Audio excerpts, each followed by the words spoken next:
Your attention, please. Comrades, power. No, hiyo sio power, hiyo ni powerless. Comrades, power. Comrades, power. Viva, comrades, viva.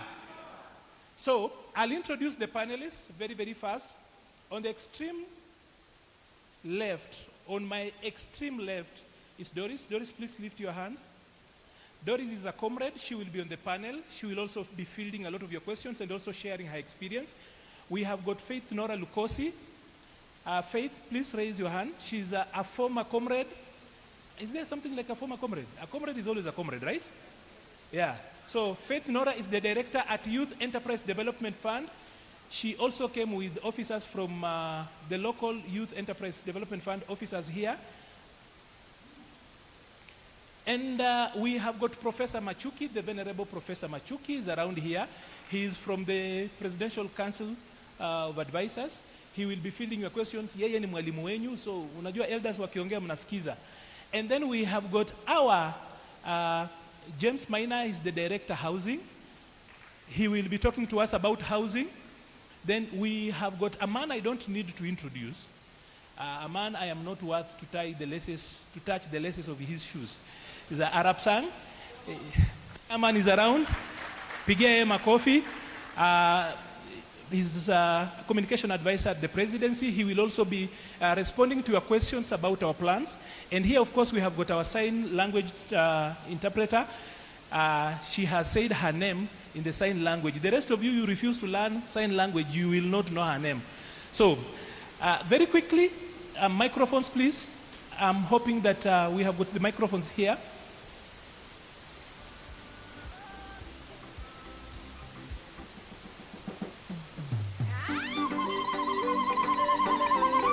DJ, feel free to play music kama kuna gap, usikuwe na woga.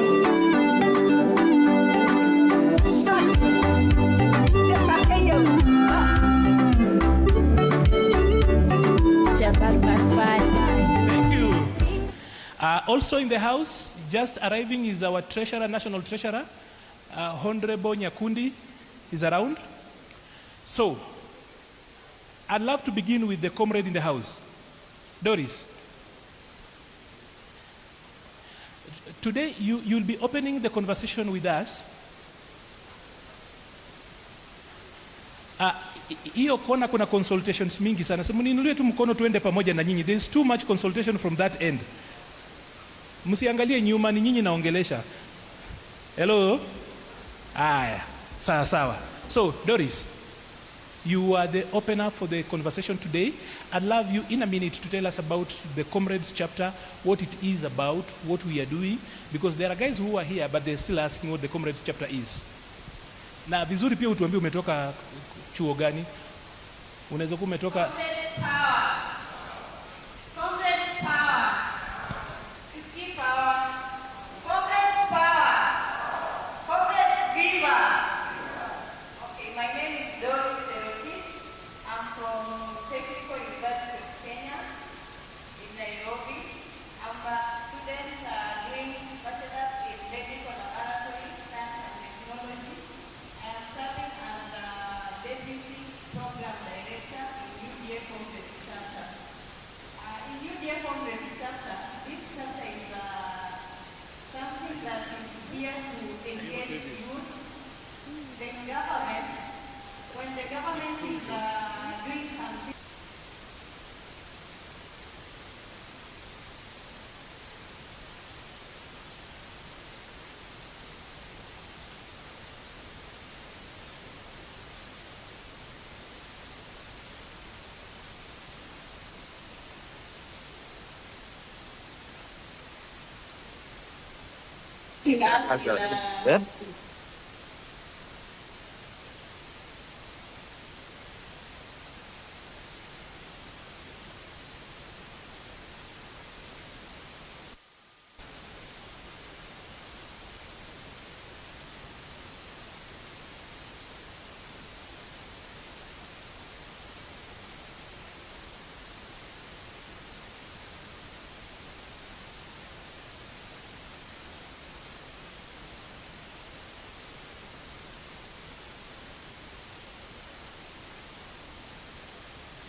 labda uniweke intani. Questions so that I can answer them. Thank you. Thank you. My co-moderator is actually taking Nora to the next session. The first question is, what is the government doing for financial inclusion for both comrades and young people? Comrade power! Comrade power!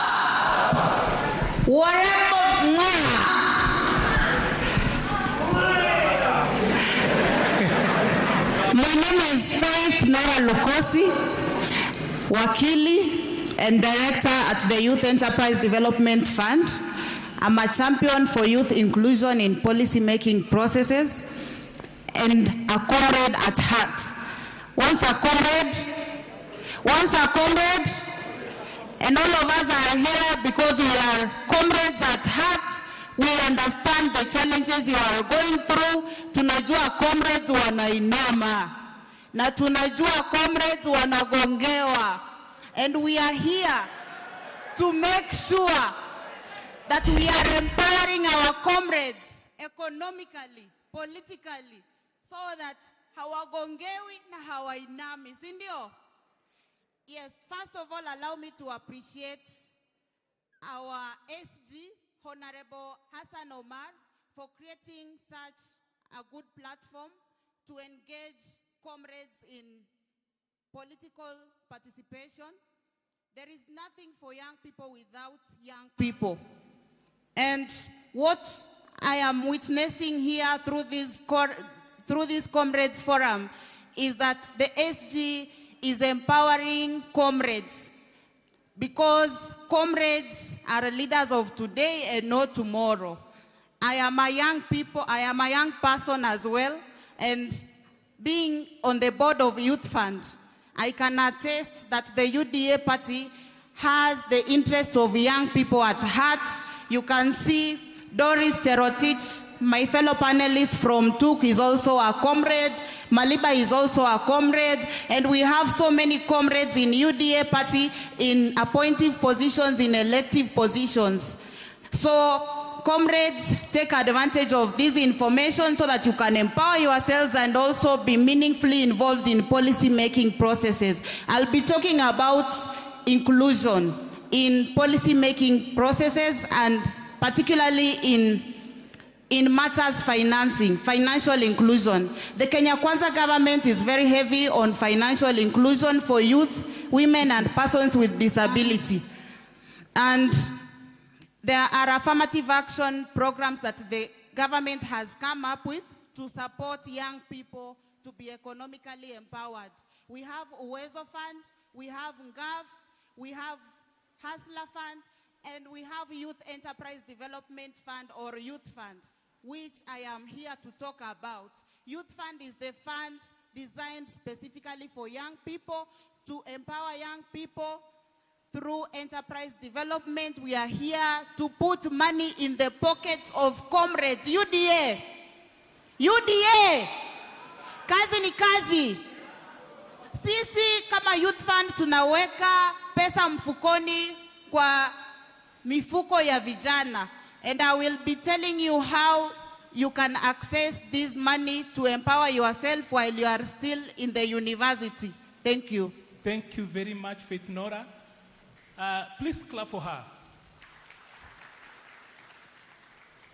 Unajua, you guys mmepata city juzi. So kuna vile hamshtuki mkiona watu wametoka Nairobi. Mtupigie tu makofi tafadhali. Hata kama mko na city mpya, najua yenu ni mpya. Hey, comrades power. Viva comrades, viva. Comrades transact.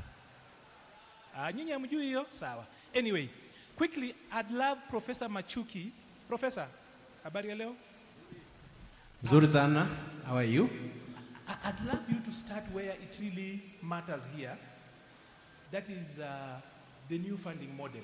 I just want you in 2 minutes to explain why was it necessary for us to change, and explain a little bit of it, because kuna propaganda mingi sana, majitu story na hizo vitu zingine.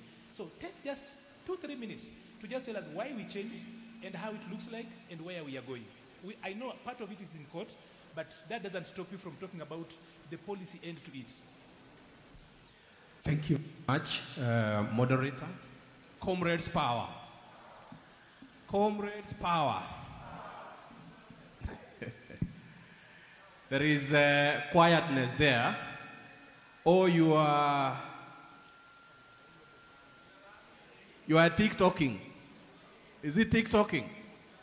Comrades power. Comrades rear. Comrades transact. Thank you. It will be confirmed. Thank you very much. The leadership of the UDA party, represented by the Secretary General, and herein having the National Treasurer, Honorable Japhet Nyakundi, and all the protocols observed, our chief guests, the comrades. I'm happy that this session is here not only to advance the comradeship in the UDA, but also to mentor the young people so that the strategic intent of His Excellency the President is realized. He talks about the next generation, and this is a deliberate effort to build leadership for the next generation. Quickly, going into the new funding model, it is one of those policy conversations that have gone on, and we continue to engage. And I want to point out that the government of Kenya is obligated to provide public good. And one of those public goods is education, both from the basic education, tertiary, and higher education, that is at university. It is also a fact that for a long time had attempts toward funding universities in Kenya. And as we sit here, early 90s, there were very few universities, and currently public universities together with the private ones have increased in number. And the government is largely concerned with funding students who are admitted to undertake regular programs in public universities, but through a legal change, the amendment of the University Act 2016 provided that government also funds students in private universities. The new funding model came on board because of the issues that were raised in the previous funding model, otherwise called the differentiated unit cost. It has always been an argument that it takes a cost to, for a student to pursue a particular program in the university. The differentiated unit cost was framed in such a way that a number of factors will be considered to arrive at a cost of a program. But what happened is that those factors will be aggregated in a manner that will arrive at an average cost and not the exact cost of offering the program. And even with that average cost, it was clear that government was to fund 80% and household was to fund 20% of the differentiated unit cost. Ever since it was initiated, it happened that government was not able to meet its 80% of the differentiated unit cost, and that way, the framework that was used, which was a capitation framework, where every university will have an account, or let's say a vote with the treasury, and the money will go to the universities and not to the students.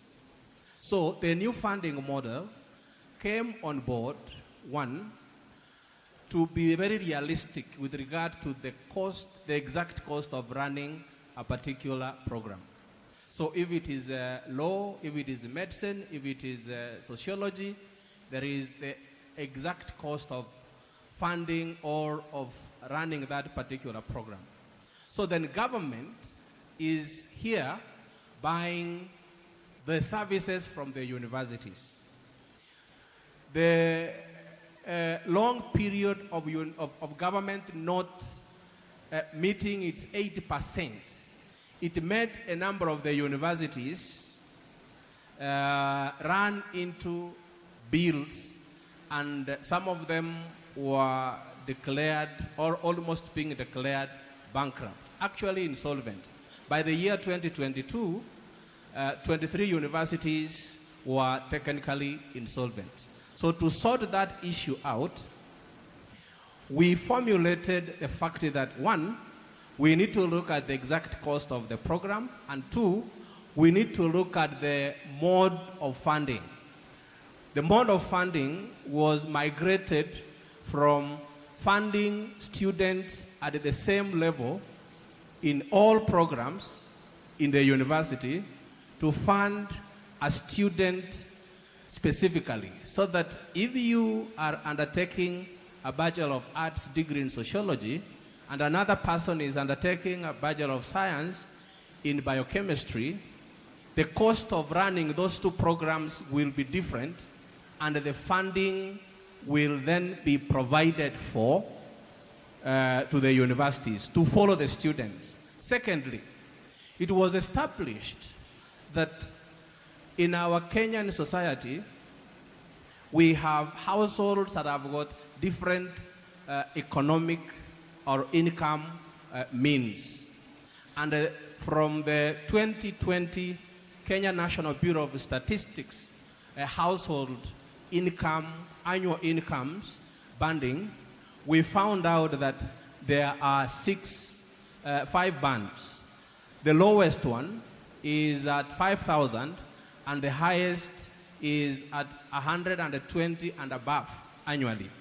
So we then established that different students in our Kenyan society who get to universities actually come from families that have got different levels of incomes.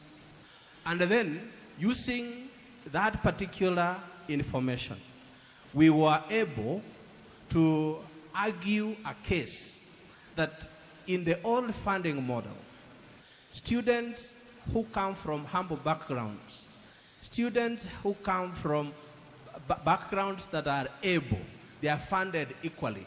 So in the spirit of equity, in the spirit of inclusivity, we found out that there was discrimination in the previous funding model. The new funding model then will consider a background of the student in terms of ability to pay in order to determine the level of need of funding and the cost of the program. Then we asked ourselves a question: how does government then do the funding? One, students who are at the bottom of the pyramid, those that are vulnerable, those whose annual income is below 5,000, will have access to a higher proportion of the scholarship and a lower proportion of the loan, and the lowest proportion of the household contribution. And the students, and that figure, then that percentage continues to be incremental to those that are in band 5 who are able to fund to a particular degree. The level of the loan is higher because they will be able to repay.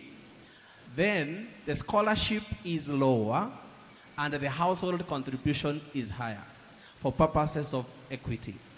Now, ever since This model was then introduced.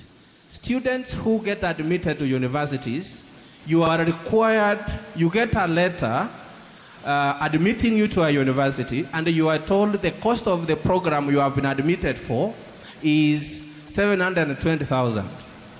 You are then advised to apply for funding from the Higher Education Loans Board, and in the application, you are supposed to supply particular information. This information, the family background, the primary school that you attended, then the size of the family, and the rest of other details are then taken on board to construct what is called the means testing instrument.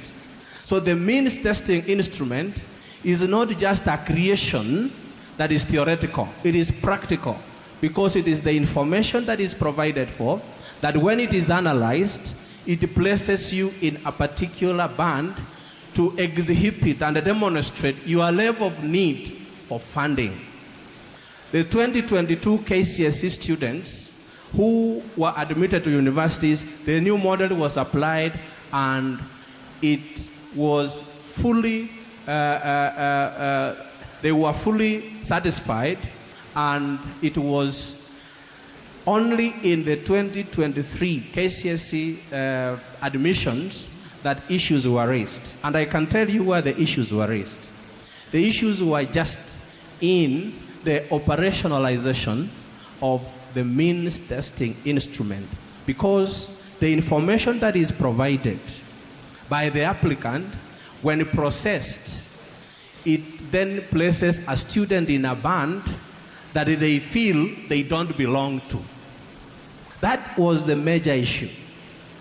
And therefore, it is what I believe the committee that has been established and the probably issues that will be canvassed in the judicial system, that we will need to deal with the means testing instrument, but most importantly, the information that applicants give. And the model is very dynamic in the sense that if you apply during your first year and in the course of your study, either, unfortunately, we don't pray that that happens, you lose a parent, one or both, then every year you are supposed to update the system. And that is how then the model is dynamic. It responds to the changes in the dynamics of the applicants, but also it looks at the economic situation of the applicants. Ever since this new model was introduced, government budget to education and to higher institutions of learning was increased so that many of the universities that were actually being declared insolvent, the vice chancellors of those universities have come out and have said they are coming out of the indebtedness that the old funding model had driven them to. And therefore, as we engage in this conversation, truth be told, that we are not all equal in terms of economic power. That many of the students who are from the humble backgrounds could be excluded to access higher education because of the inability to pay for the higher education. And that therefore speaks to the priorities of the better plan that the government is using in running the affairs and administration of its affairs. The core principle of inclusivity, that no one will be left behind in this administration, and the students and the children from the humble background are equally brought into the fold to access education from the very basic all the way to higher education. And therefore, that is the whole logic behind the new funding model. The very finer details that I have not been able to talk about here could be issues that will be canvassed in courts and so forth. But I've just provided a broad rationale why the new funding model was introduced. It was based on fact, it was based on empirical evidence, and if anyone is seated here, you could access for the last 5 years what used to happen in the differentiated unit cost funding framework and what has happened in the new funding model starting from the year 2022, and you will be able to have a comparative analysis that is empirically informed, and you will have a conclusion that the new funding model is actually working to get many students into universities and to get many universities out of their indebtedness. Thank you. Clap for him. It's just important to remind you guys that before HELB, there was something called HELF, established in 1952. In 1992, we reviewed that and came up with HELB. So the arguments that it has always been constant is not true. We graduated from HELF, that is the Higher Education Loan Fund of 1952 that was changed in 1992 to come up with what we have as HELB, and now we are trying to move to a new platform. We always change to suit our situation. He spoke about equity. I need to repeat that. Equity. Carol, uko na kitu ya kusema kwa Dr. James?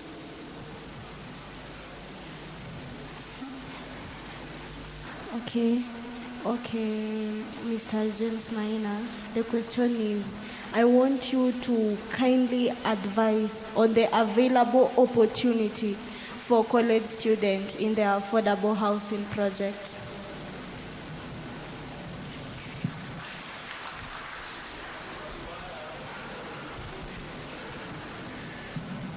Thank you.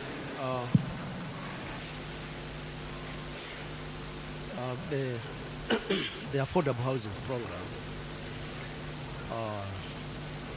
is an ambitious in the government of the Republic of Kenya aiming to develop 200,000 units per year. This program is born out of a long initiative that has happened, and what has been happening in our country and in the world is that the whole world is going urban, and that's our future. Then, if our future is urban, we must make deliberate, intentional initiatives and strategies to ensure that our people will be living in urban areas that have services, and they have houses that are adequate with reasonable sanitation standards. Our country, Kenya, is expected to hit 50% of its population living in urban areas by 2030. Within a few years, majority of our people will be living in urban areas. But what is happening in our urban areas? People definitely come to urban areas. They need places to live, and that is what is happening. Today, in our urban areas, we have over 50% of the population living in either slums or informal settlements with extremely very expensive living conditions. Why do I say so? A person living in a slum or in an informal settlement pays, and this is data that has a record, pays over 100% for the cost of water as compared to a person living in a formal settlement. And of course, the cost of power, sometimes through illegal collections, is also double the actual prices. Meaning, the poor people are paying more for services than the people who are well or who are doing better. And the initiative of affordable housing to realize the development of 200,000 units must have a capital base, and this capital was achieved through the Affordable Housing Fund Act. Remember, there is always a question, why do you want to build the house for me? Why the government has to be involved in building houses and no one leaves? Everyone goes home at the end of the day. But if I say, the only number of houses that has been constructed from the demand of 250 is 50,000 by the private sector. Meaning, over the years, we have been cumulatively not getting 200,000. And as today, we have approximately 1.8 houses that requires to offset the cumulative shortages. The Act, the Affordable Housing Act, provides in its section 2, the purpose of the affordable housing is to develop houses as well as institutional housing. And what is institutional housing? The Act again further defines what institutional houses is. And institutional houses are houses that are for civil servants, police, and student accommodation. And here now comes another big challenge that we have in our country. The student enrollment by 2023 in our universities was 462,000.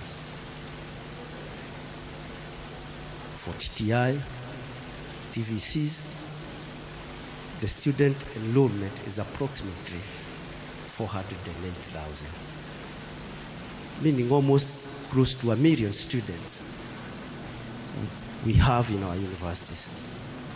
But again, these are some of the challenges that we need now to surmount, because approximately only 10% of the students are accommodated in the universities. And I'll give an example of the University of Nairobi. It has an enrollment of 50,000 students. And the number of students that are there today being accommodated in the school are only 10,000. When I passed through Hall 11, where I used to live when I was in the university in 524, I always check, and I have never seen any other hostel built almost 25 years down the line. And at that time, we were only 15,000. And this complicates the parents and the student together. When we went to get the opinions of the people on the affordable housing law, parents told us, we will support this law if only you help our students get accommodation. We are paying too much money, and this is draining our pockets. And when we took it to Parliament, they accepted, and today we have a plan to build student hostels through this fund. So, as part of our program today, We have over 300 applications from the universities, and we have shortlisted, tried to work out a program for TTI.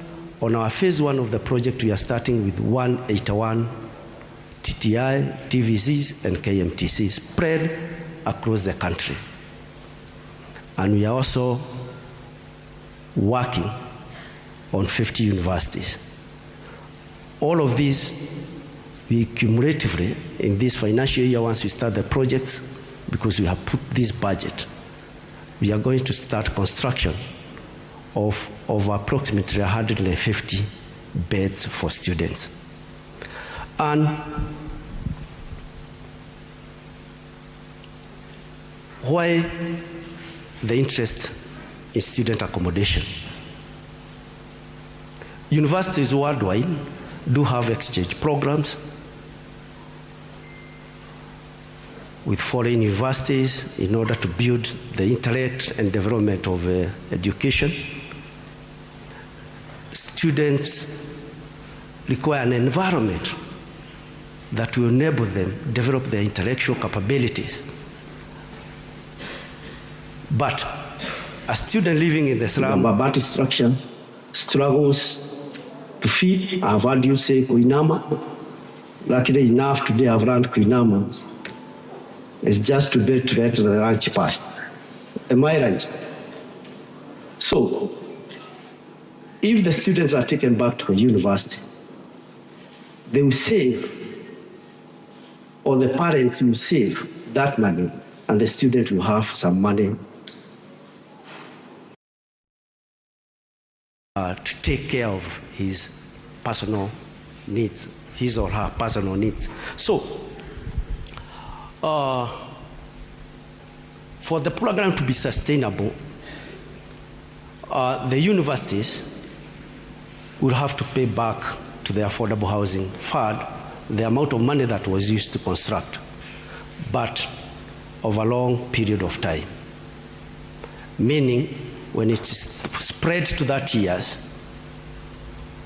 the student will be paying an affordable amount, which will be decided by the university and yourself, your student leaders. You know what will be affordable for you. That decision will be made by yourselves. And limit that money. Once the money is limited back, it creates a sustainable fund that will keep on developing more affordable hostels until this shortage is overcome.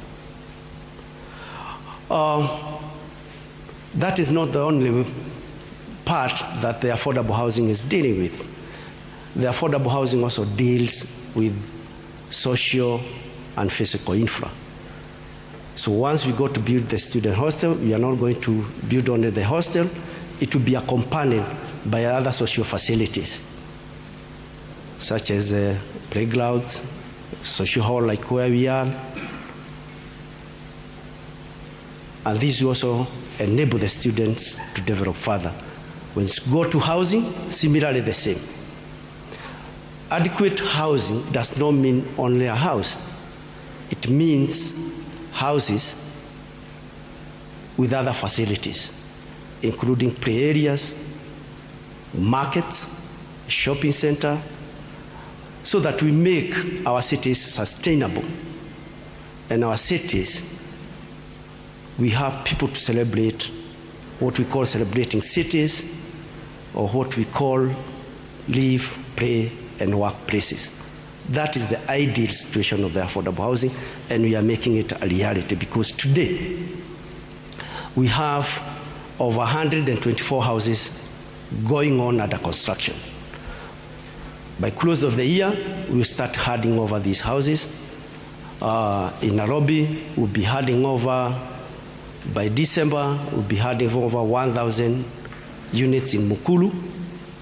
Here in Eldoret, we have over 5,000 houses ongoing. We'll be handing over. We are pushing the contractor to finish a project of 220 units here in Eldoret. We expected it to be complete by December. So it is a reality.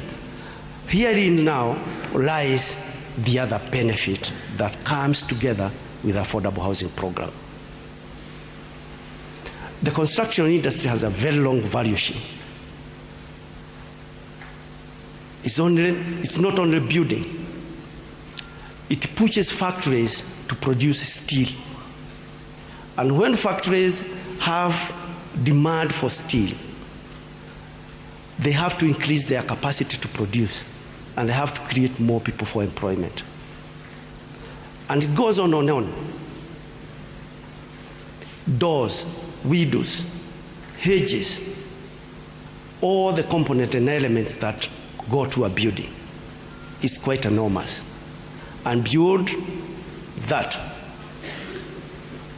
we are working with the TVETs and other institutions to give students practical experiences when they are learning, particularly those who are in the built environment. And we give them internships. We are learning a program of 4,000 internships to students every year. And that is our intention. And when students want to go for practical lessons, we take them to our sites. And this is a program we are working with the universities, with your lecturers, and with the ministry responsible for higher education.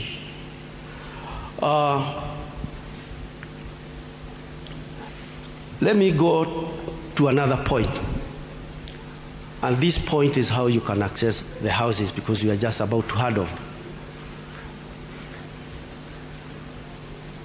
The program further has a platform called Boma Yangu. The Boma Yangu platform is to minimize to the very minimal human interaction with people who, or with citizens who want to buy a house. You only need to be 18 years and you have an ID. You take your phone, star 832 hash, and you start your home ownership journey. You'll be required a 10% deposit, and if you cannot be able to raise the 10% deposit, we have the housing board which can be able to facilitate you get a loan to get your 10% deposit. We have various typologies fit to the pocket, from people who earn below 50,000 Kenya shillings. They have a house below 1 million across the country. It doesn't matter where you are. The house, you can get it by long-term loans, by cash, or by various installments. The long-term loan is called tenant purchase scheme. The TPS will enable you to pay around 3,200 every month, and the house becomes yours. It also has houses for middle class. The middle class earning 100,000, and for the higher income earning over 100,000. This is because the levy of 1.5% to the income of the citizens, or their salaries, and the income, or 1.5% from the employer, spreads across all income. So basically, for equitable, we have to spread it to every citizen, have an equal chance of getting this house. And for the young people, immediately you finish your school, you get a job, start saving. You can encourage your parents. Maybe you are living here, maybe you don't have an opportunity to get a hostel in the school. If you don't, you can encourage your parents to pay into the affordable housing scheme, and you can move into that house immediately. You have saved enough to join the house. You select your unit where you want it through the online platform I have mentioned. And you can live in that house as you are a student and paying monthly installments. The lucky thing, maybe after you are school, or maybe you are working here and you have been transferred maybe to Nairobi, you don't know where to take your house. That has always been the question in many people's mind. Now, I've gotten a house. I want to go to Nakuru or to go to Nairobi. Don't worry. You plan your journey to Nairobi, find an equivalent house of the same price, select the house in Eldoret, and take the new house in Nairobi, wherever you are, or wherever you want to go. Meaning, in simpler terms, it's like you are putting your house into a low loader. You transport it through Nakuru to Nairobi. It's possible. Then, you started as a young family. You are single. Now, you have gone loud and loud. You have gotten a nice boy, young man. You have children. You have more money again because you are also growing. Because life is just about growth. You don't want to be the same static level. So how do I deal with this house? Now that I have a single room, it has a toilet, yes, it has water, but come on. Now I have a family. I don't want my child to be seeing me and my wife where we are living. And I have money. I want to enlarge my house. So this now becomes more easier because again, you get a more expensive house. Wherever you want to change the estate, you identify another house. The amount of money you have paid will be deposited to the new house. You surrender the other house, and then you move to the other better house. And that is the essence of the affordable housing program. It is real. That's what has been happening in other countries. People don't care about buying plots. And once you finish your house, we have the Sectional Property Act, which was enacted sometimes years back, and enables people to own a part of the building, and you'll be issued with a title once you finish payment. If you don't want to take the 30 years period, you can pay as and when you have the money, but you take a longer period so that you can, if things go bad, you can be able to pay incrementally. So let me stop there. Thank you. And hope that I have answered most of the questions that you'd want. We have one point this point is good, I should not have forgotten. The program is also working towards moving the Juakali sector. Not from Juakali, we cannot stay in Juakali all the years. We have set aside some of these elements in the affordable housing program or in the construction industry. All of them have set and link-fenced in the current project that we are having, 4.4 billion worth of elements that the Juakali people can supply directly to the affordable housing. It's no longer that you'll be making one door, two doors. We are working with the Juakali sector, with the banks. We work together. They get tenders directly to supply doors. And we have cases where Juakali people have supplied wall doors and windows worth 100 million. People who just used to work only 10,000, 20,000 on a day or a month, but now they have sustainable supply of door and windows. And we have put them all, the Juakali, together, and we are working with the ministry in charge of micro and small enterprises in order to ensure that this work is directly given to the Juakali and micro small enterprises so that they can move to cottage industries. Let me say, most of the products that we find here, like tiles, like hedges, Some of them are imported, and it's a pity for a country of 50 million people, which is moving to be developed. It is importing hedges, and we are importing them in India and China. In India, they are normally made by cottage industry. They are made from the house, packed in trolleys and brought here. We are not going to no longer be the market, or we create jobs for other people outside the country. We will create our jobs locally here, and that is what our president wants, and I believe that is what you in class you want to do once you leave the school. Thank you. Thank you.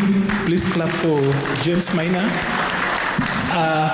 For those who might actually have missed the gist of his last submission, he said that the affordable housing project is about three things. Thing one, jobs. Thing two, jobs. Thing three, jobs. Now, moving on quickly, we have got Joshua Rapsang with us here. He's from the Office of the Government Spokesperson. So quickly, because we're going to the top of the hour, I'd love to remind you that the people you are talking to largely, except the SG who is here and the treasurer and a few other people here, most of these guys are Gen Zs. Now, Gen Zs are natives, digital natives. They were born in. Unlike you and I, who are millennials, and we grew through the revolution, these ones are digital natives. So I'd like you to start from this point. Number one, this digital economy, what the government is doing about it. And number two, as you finish on your submission in a minute or three, also tell us what the government spokesperson does, the Office of the Government Spokesperson does. Some of them are very good spokespersons here. Na mara mingi wao wanatulazimisha wanataka microphone waongee kwa bidii sana. We would love to have such like government spokesmen in future. So just quickly, and then so that then we run without a little bit of interruptions. After you are done, I'll bring in Professor Machuki, please. In just 3 minutes, you talk about SHIF and SHA, and then we will go and pick questions. Doris, you will prepare to tell us about the issues you want as a young woman in leadership. What are the areas you want to be helped in to help your leadership journey? Director Faith Nora, you tell us about how to access Youth Fund. I'm talking about as you respond to questions, have that at the back end. Then we will come back, of course, to James Maina later on, responding to your questions. So once he's done, Professor Machuki, and then we pick questions. I've taken time to remind you that way, and I need to tell you this. I tell audiences every time that when Professor Machuki spoke about funding, it's about you paying fees, right? Si unajua kulipa karo? Hello? Si unajua kulipa karo? So if you don't pay attention, even if you pay fees, you don't pass your exams. I say that because we are going to open up this session and you will be asking questions. If you don't pay attention, you will be asking questions that they've responded to. So write your question, think through, listen and prepare so that then you don't go back to what they've already spoken. Karibu Joshua. And then the other microphones can start. We can have ushers prepping and being ready. Thank you very much, Maliba. Comrade Power. Thank you so much for hosting us here. I'm happy to see the young people in this hall. Thank you, SG, and Treasurer for bringing them here. As you have heard, my name is Joshua Rapsang. I'm the Director of Public Communication at the Office of the Government Spokesperson, which is in the Office of the Executive, which is in the Executive Office of the President. So our government is so mindful about the youth of this country. As Maliba said, yes, we are all gone into a digital way. As I can see, I've been seeing here when we were singing and the rest, everybody was on phone, at least taking something. I don't know if it is TikTok and the rest. That means a lot that we are on that digital way. The government is doing a lot in that line. Every constituency, as we talk, around 274, almost all, but now 274 already have digital hubs.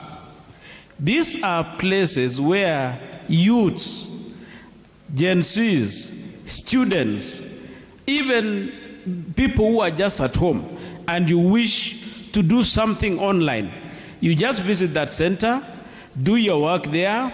There is free internet, there are computers there, do your job, go home, and like now in issues of health, as somebody will talk about it, you can go to some of those places and register, because these are in our constituencies and they are for us.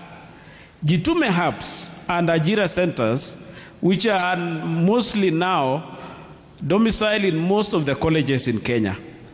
As an Office of Government spokesperson, we have been visiting most of them. We were in Harvest in March, and I can assure you, your colleagues are earning a lot of money working online while studying. People are earning dollars. Some of them have said they have even paid their rent. They are not now requiring money from their parents. Somebody is saying how? Just go to Jitume Center, they are there. Free computers, free internet. What you need to go, just get there and register yourself. Surely you will get the online jobs. You have seen our president traversing the whole world, trying to get jobs for you people. Some of those jobs are online jobs. And I can assure you, yes, I saw a guy who says he has started even chicken poultry farm at home, still studying, but he has a poultry farm coming from the earnings from Jitume Center at Harvest. Another one has treated the mother who has been very sick. The father could not afford, but because of that money she has been earning, she has been able to do it. So there are many things that are happening on the issue of digital. The government, through the digital highway, super highway, and creative economy, has introduced that, and they are in our colleges, they are in our constituencies, as I have said, the digital hubs. It's up to you to go there and work. Most of us would wish to go abroad, which is very good, to work. But you know, some of those works are here. How does it feel that you wake up from your bed in your house, go get into your computer, do your job, get your earnings into your phone, and you are still in your area? Haujashughulika na mambo sijui ya passport, sijui mambo ya ndege kupanda, umeimalizia yote kwako. You get your money at home. Is that not good enough? So those ones are there. What we need to do is just to appeal to your leaders, especially the MPs, because digital hubs are supposed to be in every constituency in Kenya. Appeal to them. And the president has said they get a house for the hub, the government will supply computers and internet. So digital is the way. As in the Office of Government spokesperson, our main job is to highlight what the government is doing. We go to a place, look at what the government is doing, we tell you, we amplify what the government is doing. We listen to you. What you are saying, we also tell it to the government, and things will work. So for us, that is the main thing we do. We have had so many of you. You have given your cries, especially issues like the new education model, funding model. The president is listening. The government is listening. This is a listening government. Since that time of Gen Zs, you woke us up, and I believe you have seen a lot of changes. The government is listening. Yeah, we are listening, continue speaking respectfully, and we will listen and act, because we are all Kenyans. Some of you are our children, I think, yeah, they are, because I have somebody 22 years, should be here. Yeah. So you are here, we listen to you. We just talk respectively to all of us, we listen. And I'm happy that this thing has come through the party, UDA, the Comrade chapter, bringing you all together across the country for us to tell you what the government is doing. So the Office of Government Spokesperson is open, as is to say what the government is doing. If just to let you and differentiate for you to understand, we have State House spokesperson. That one is talking issues president. We talk issues government. That is the two offices. Because Rosike wengine wanasema kwa nini ofisi mbili? Suya anatosha, atoshi kwa sababu ule ni mambo ya president na shughuli zake, anaenda wapi, anafanya nini? Sisi ni ya serikali.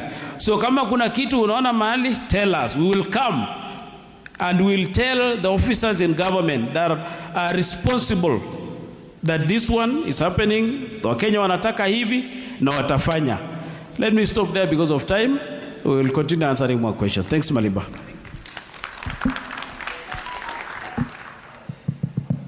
Thank you very much. He spoke about two offices of communication, the spokesperson at the State House, and then of course government spokesperson. He forgot one very important spokesperson, and that is the Secretary General of the United Democratic Alliance. He is in charge of all matters politics. He speaks everything politics. So, hiyo usisahau Arab sang ama tutakuita ingine.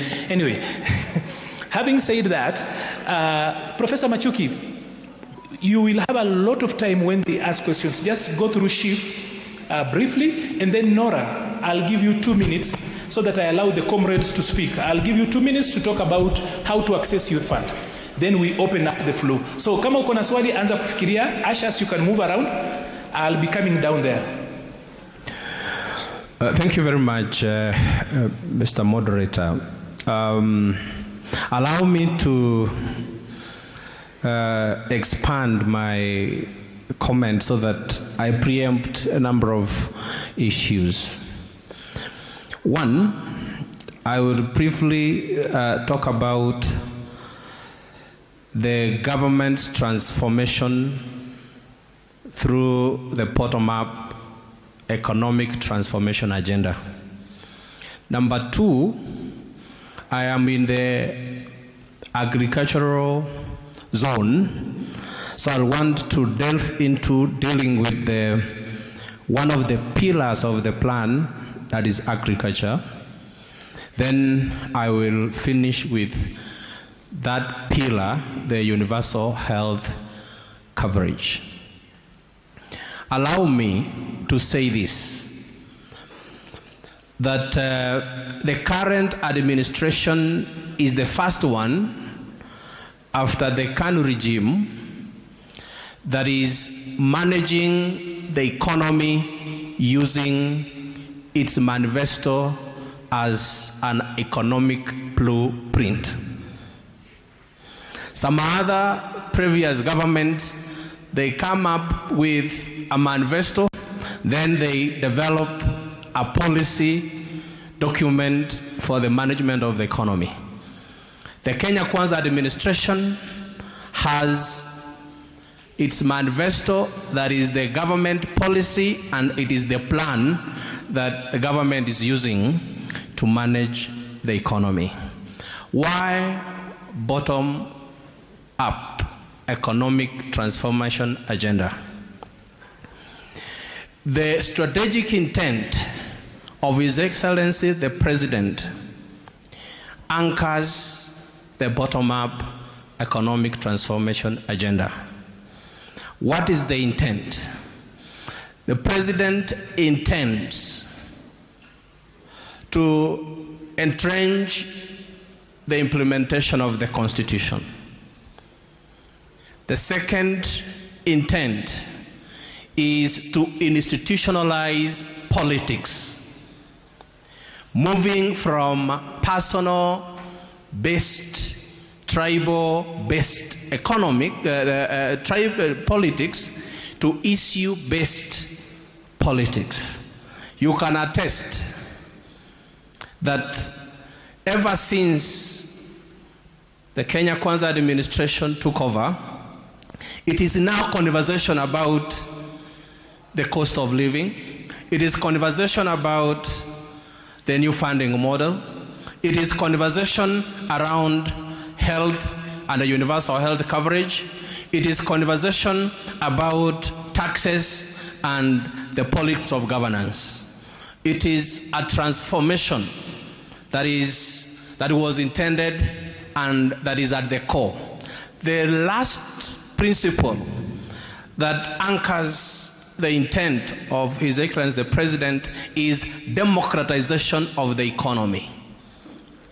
All of us have witnessed the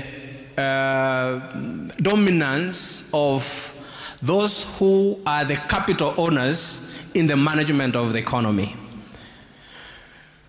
The economy has been brought to the masses at the bottom of the pyramid through programs that promote the micro, small, and medium enterprises, decriminalizing business, and therefore giving everybody a chance to play in the economic growth of this country. I thought that if you access the better plan, you will be able to see those key principles that are elucidated in the President's opening remark in that plan. Entrenching the Constitution, implementation of the Constitution, democratization of the economy, and institutionalization of politics. In that plan, therefore, analysis found out that there are key issues that are of concern to the economy, and they became the priority areas that this government intends to deal with through the bottom-up economic transformation agenda. 1, lowering the cost of living. Number 2, ending unemployment. And that is where now the youth come in. Number 3, dealing with the foreign exchange imbalance. And that is where in agriculture I will be talking about reducing imports, increasing exports, and there is an aspect of labor migration to enable the diaspora remit more for the economic development of the country. Number 4 is about enhancing or broadening the revenue base. You will realize that when men are brought into the fold to play actively in the economic growth and in the economic activities, then you broaden the revenue base so that government gets resources to fund its programs. And that is why there was a response to the call that young people, many people were held captive in the most famous predatory lenders, those digital lenders that will give you some credit, you fail to pay, they blacklist you, you are cajoled into an economic purgatory where you do not have any other way that you can access credit. And number 5, inclusive growth. So bottom up means that everybody at the bottom of the economic pyramid is brought into the fold. That is where equity comes in. We have talked about education. We have talked about health. We will talk about health, that everybody must be brought into the fold, leaving no one behind. Those are the principles. And for the turnaround, the quick turnaround in addressing the cost of living, in looking at unemployment, in looking at revenue-based expansion, and so forth, 5 pillars form the core towards dealing with those issues. The first one is agricultural transformation. The second one is micro, small, and medium enterprise development. The third is affordable housing. The fourth is digital, super, highway, and the creative economy. And the fifth is universal health coverage. No wonder those five form the focus of the president. But we realized that they need to be enabled. So if you go through the plan, you will find manufacturing, you will find ICT, you will find education, you will find governance, and you will find climate change issues there and all that. So in a capstone, you have this plan that forms the basis for policy development and policy processing. So at the Council of Economic Advisors, we process policy because this particular plan was developed within the context of a perfect storm. The global development in the Ukraine, the COVID-19 pandemic, the geopolitics, and all technological, political, economic developments, the interest rates issues in the US and all other places made it so compulsory and imperative that we have to change the way of managing the economy. I thought it was important that as comrades, you also know that government is run on a policy document, but for that very broad plan to be operationalized, we now process particular policies, we come up with legislation, we come up with institutional arrangements to enable the implementation of that plan. And let me tell you, because it is transformative, it is change-oriented, there is a paradigm shift in the way things are done. And within any context where you introduce change, where you become transformative, where the transformation is so fundamental, you don't fail to face resistance. And this resistance that is coming is actually giving ideas. The resistance could be because of lack of information. The resistance could be because of political inclinations and so forth and so on. So I thought that I needed to put that into perspective. Now, one of the pillars in the plan is universal health coverage. Historically, it has been analyzed that in Kenya, for us to have a robust economic growth, we need to have a health nation. And for those of us who have been wondering, and the conversation by the moderator that you asked, SHA, SHIV, and all that, let me point it out this way.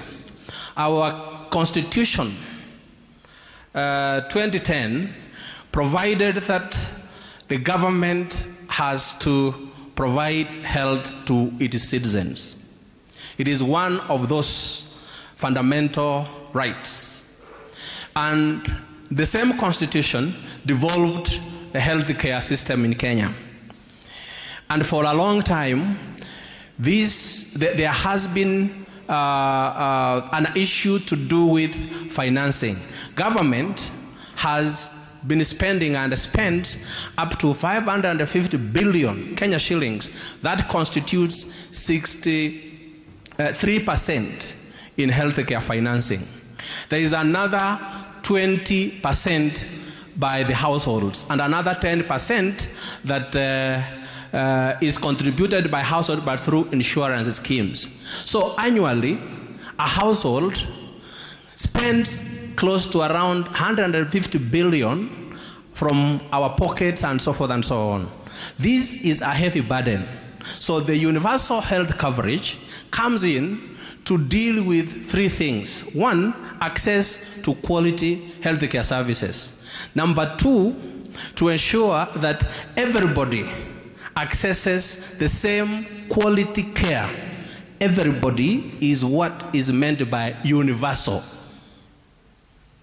And when we analyzed, we found out that the issue about financing and the issue about access were major concern. So how did universal health coverage deal with that?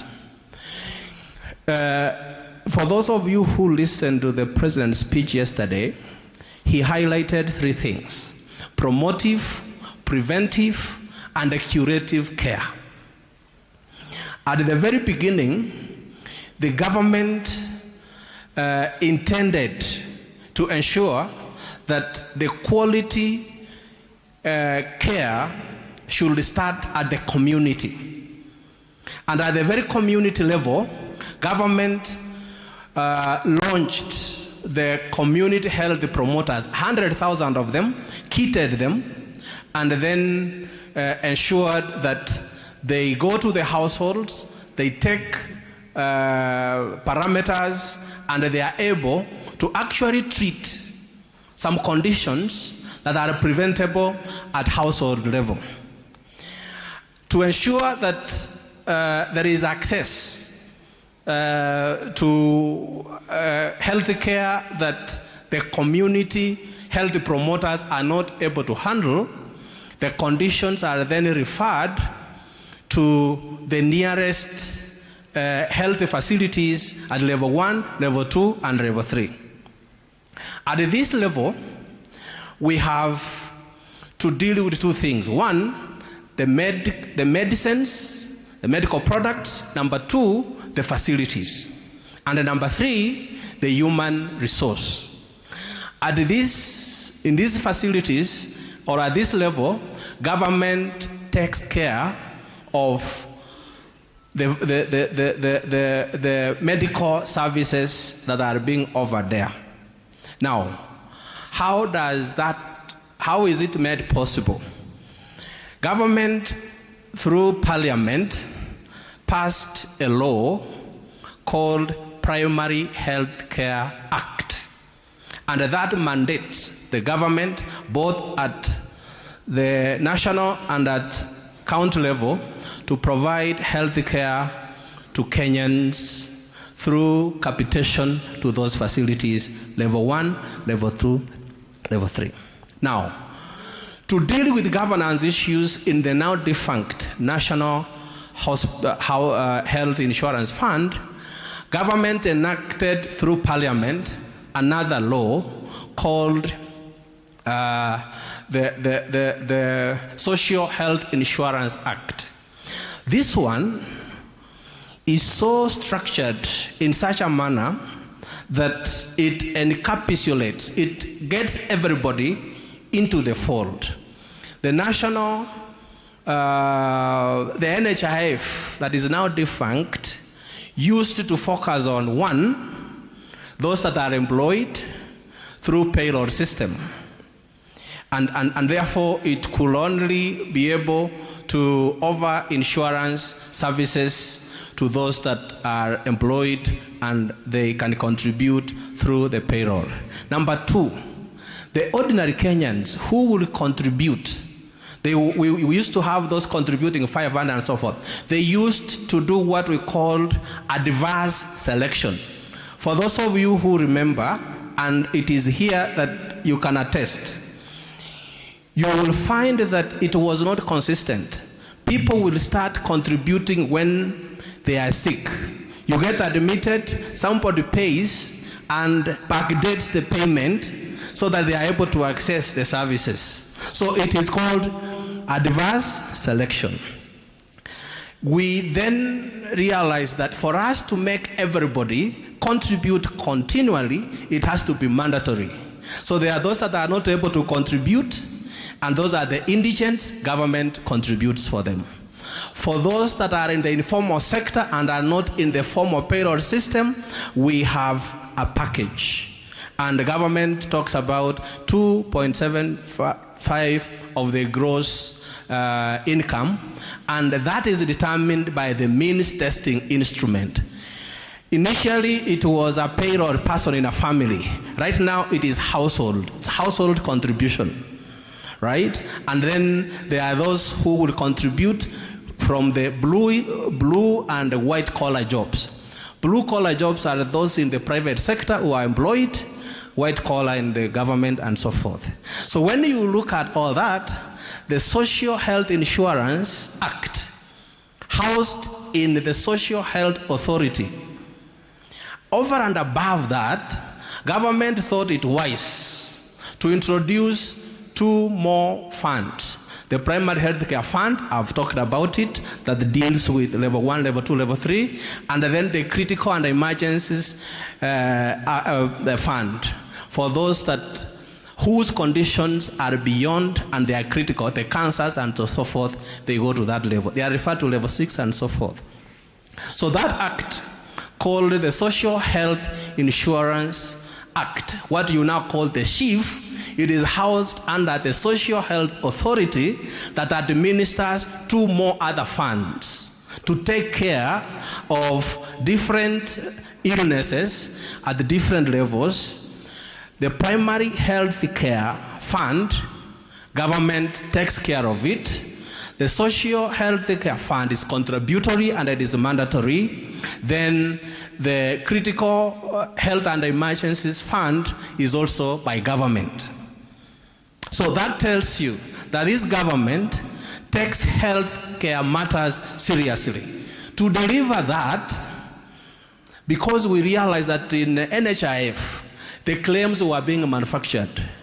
You find a small chemist registered under NHIF as a level 5 facility. So there is an employee, somebody in NHIF colluding with those scrupulous health facilities to defraud the government through fictitious claims. I told you last time that there is evidence that some facility will have names of men who have given birth. Right?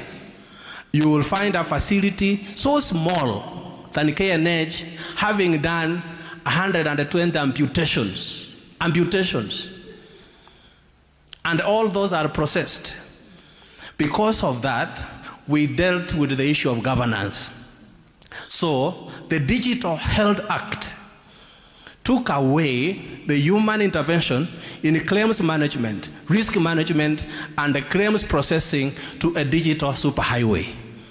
From the time a doctor prescribes to the time everything is done, it is in a system that is very robust, and that is where the issue of false and fictitious claims are now being handled. The last one, Pana Moderator, so that I finish, is an act that ensures the sustainability and the quality of the services offered by the health facilities, level 1, level 2, and level 3, and that is called the Healthy Facilities Financing Act. This one ring-fences the user fee that is collected by these facilities to be used to improve the facilities themselves. And these facilities are under county governments. You'll discover that many times the user fees collected in these facilities is used elsewhere to do a road, to do a bridge, to do some gate somewhere, and it was never, the resources were never ring-fenced to develop the quality of the instruments and the facilities in these particular institutions. And that is why that particular act was necessary. So, when you want to talk about universalizing healthcare delivery, that is what is meant to universalize. Everybody has access to quality health care. Now, let me say this as I close.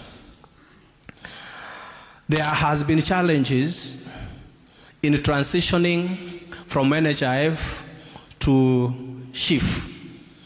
The reason is that for the facilities that were empaneled in NHIF, they are supposed to be empaneled by SHA, and they are supposed to sign contract purposes of ensuring that they agree to offer quality of service at the same rate to everybody who accesses these facilities.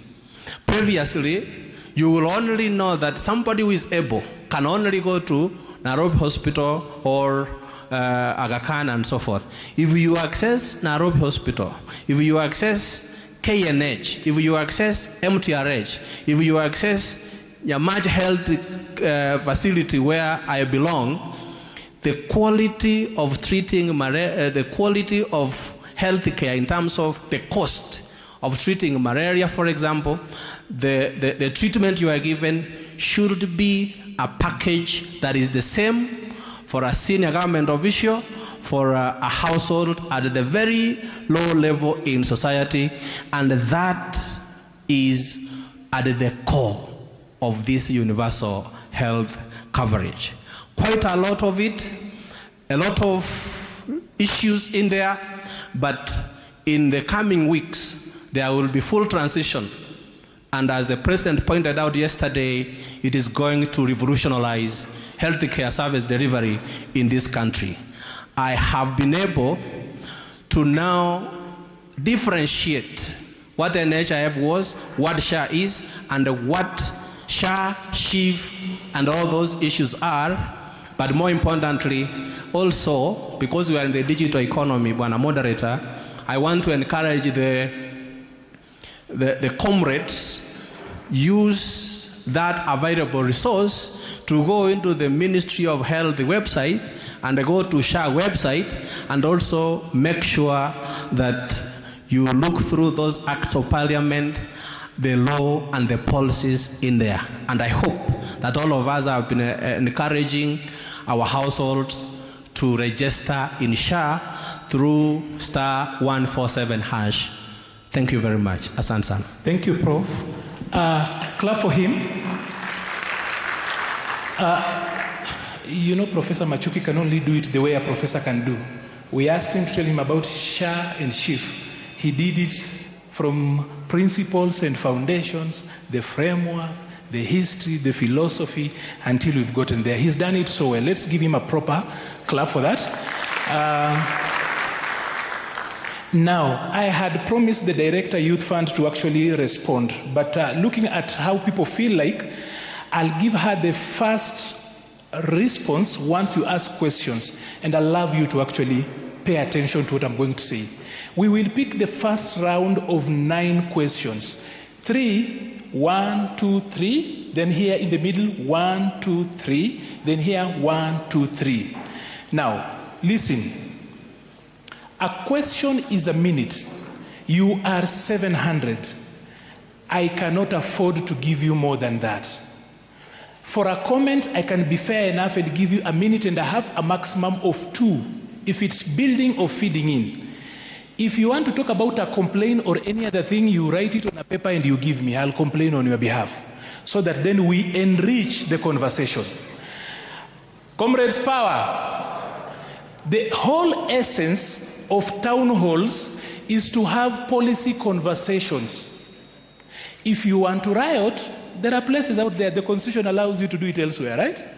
If you have got elsewhere, there are other things to be done. So policy conversations should be had in a way that enriches, and it depends. So allow me, for purposes of being fair and equitable, to only give 1 question per person, and I'll repeat 1. When I say that, and you show up with a paper written, I'll give you a chance, but I'll cut you midway. Just be fair to other people. However passionate you are, take 1 question. Siyo tumelewana? So that we move freely. So, Faith Nora, you will be the first person to respond after the first questions and take the first 2 minutes to talk about how to access Youth Fund. I'll grant you that. So, where are the ushers?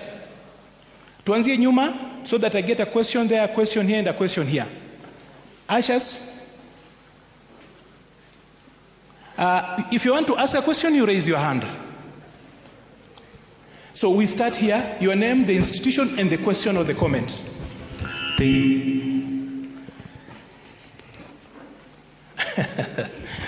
Thank you. I'm Wekesa Chesoni Titus. I'm the Secretary General, University of Eldoret. My question, I will combine it. The SHA, SHIF, and all that. We used 104 billion to do the transition of that particular thing.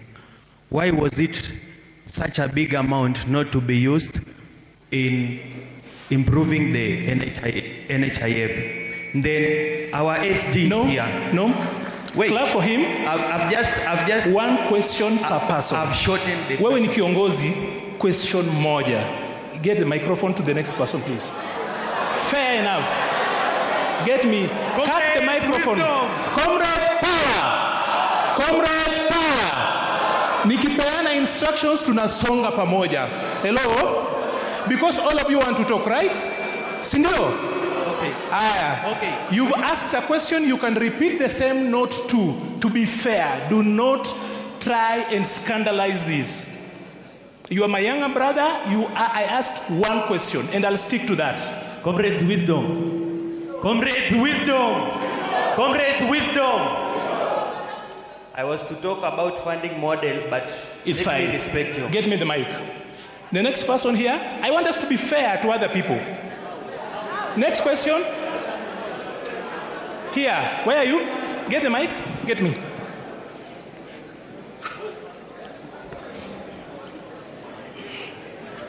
Tukue tu fair. Swali moja ama comment moja. Comrades power. Comrades power. My name is Ian Limo and I'm a student at Moi University. I have one question that touches my profession. You have clearly highlighted that there are digital hubs, but as we all know, all of us cannot work in digital hubs. At the moment, according to Kenyan labor laws, no one is allowed to work without fair remuneration. As we speak at the moment, we have 1,300 youths who are medical interns who've been working for 3 months without pay. It's taken almost a year for the government to solve this situation and it has not solved it. My question is this. How long does the government want to take in solving these issues? There can never be healthcare without healthcare workforce. However much you bring shift or anything, it will not solve anything unless we have the doctors who are going to treat those patients. Thank you. As brief as that and as straight to the question as possible. Ushers, you want to help me, please? I need somebody on that end. Kindly, we go to the other end. Ushers? Okay. Okay, Comrades Power. So my name is Ngetich Cheribo from Moi University. I've been in school for 7 years, but currently my 5th year because of the perennial strikes in Moi University. Now, my question goes to Professor Machuki. You said that since the inception of the new funding model, which has been in existence for 2 years now, money has been able to be channeled to universities, and those that were almost being declared insolvent are now picking up. Now my question is, why not Moi University? Thank you. No, thank you. Get me that mic. On this end, I need somebody this line. Alafu tutasonga hapa katikati so that as many people as possible can get a chance.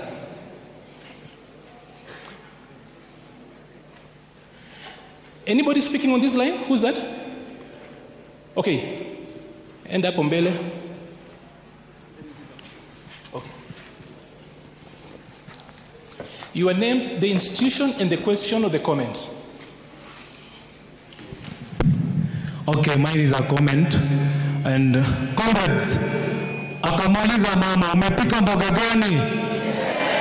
Akamuuliza mama, umepika mboga gani? Akaambia mama, sikuwa nataka seveve. Nilikuwa nataka sana compliment. Tukamuuliza WSR, amepika mboga gani? Akatuambia help. Tukamwambia WSR, hatutaki help. Tunataka nini? Thank you very much. A question here. Ushers, please. You stand, your name, the institution. Clap for that guy. He said a heavy point. Piga hiyo makofi. Kama hujaelewa nitakufafanulia.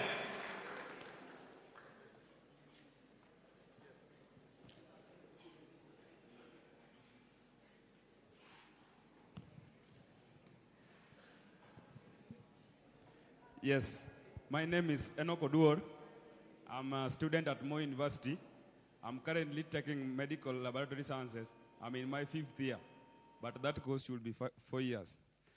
On NFM, Prof, I have a question that, you know, percentage always increases on valuation of byproduct. That means that 3% of 100,000 is not 3% of 600,000. Our courses in medical field are very expensive. So when you say 3% and you multiply, it's very expensive. So the student taking Bachelor of Science in Medicine and Surgery, nursing, they will end up with loans that they might not finish as early as they are employed. So what about that on percentage multiplication on courses that are very expensive? Thank you. Thank you. That is a... Pigia makofi. Hiyo swali ni nzito. Allowed to go back on the other side so that we get people on this end. Ushers, tafadhali mnisaidie ushers.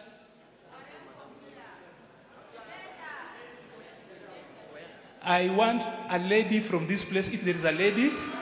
Okay, if there's no lady here, can I have a lady here? There's a lady there. There's a lady there. Men are busy mansplaining on the other side. We have a lady talking on the other side. Get that lady over there, please. Let's move. Get her. So that we flow. Nitakusort. Kuja. Nitakusort. Kuja. Kuja ukaya hapa. Mimi nitakusort. As in you are my little brother. How can I miss to sort you? Sit here. Sit here. As I stated, I'm Chesang Samoya. I'm a student from Wasingishu County, but at Kenyatta University also. As we've gathered here, we came knowing that it's comrade-based. So I don't suggest any point that party is talking on comrade-based matter specifically. The thing that the party has addressed to us, it's matters of the national government. Tumeambiwa story ya SHA, story ya HELP, story ya affordable housing. In as much as those are the priorities, those are not the priorities for the comrades. Thank you. I want the party to address to us vitu kama postponement of grassroots elections. Comrades tulikuwa tumejiregister, tumesacrifice pesa yetu, haijakuwa addressed. Secondly, relax. One, no. Secondly, no. Nope. Nope. Relax. Secondly, no, we are progressing, Bwana. Nope. Secondly, don't shout. To tell us what have they done to empower students. Raise your point. Raise your point. Don't raise your voice. Raise your point. I proceed. Yes. Kata mic. We will move na mpangilio. Sindio? Comrades power. Comrades power. Comrades power. Nataka tuendelee na mpangilio. We said one issue, one question. So, how many, are you done with the issue? No, one. One. I want to give another lady. One. Another lady? Another lady? Get me another lady. Proceed. Get that mic.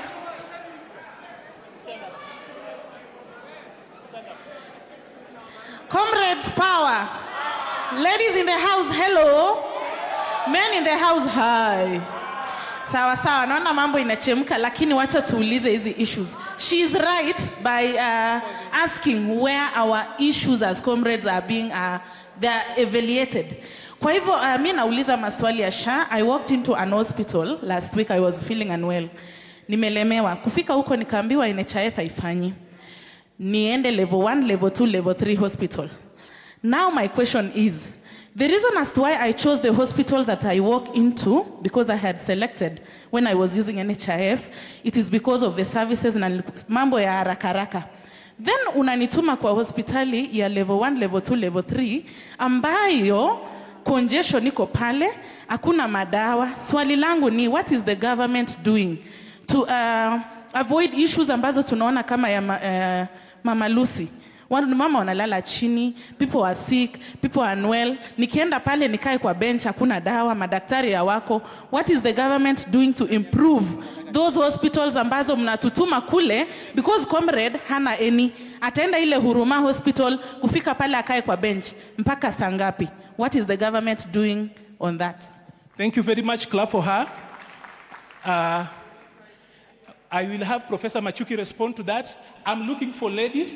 And while you are here, there's a reason I said that even if you pay fees and you don't pay attention, you will not pass your exams. When we spoke about the new funding model, was it about government priority? It was about comrades. When we spoke about the opportunities in the housing finance, what was it about? It was about comrades. So you don't just come and pioneer. So come. Kuja. We've agreed with you, right? I'm so firm. So 1 minute. 1 minute. Yes. Can I fix all those questions? No. Just go with one. Now, Let's go go into. No, two. One. I got one for One. Machuki. Run. One. Comrade power. So I have one question. Nimeambiwa ni one question. My question goes to, I concur with my sister. There's nothing that has been talking about comrade. So my question is, employment, apart from the housing, affordable housing, and job from abroad, what does the government has for a fresh comrade studying education in Moi University? Do you expect that student to go to Mujengo? What does the government has for these people? Not Mujengo on affordable housing, not jobs abroad. We want to talk, what does the government do to give a pay slip to these people? Not send me to Mujengo 450 and I'm studying for 1 million. Point number two, briefly, about funding model. You said the old funding model, the government saw that they could not afford to pay the 80%. My question is, where are they getting the money to give us loans in form of scholarships? If they could not fill the 80%, pesa inatoka wapi sai?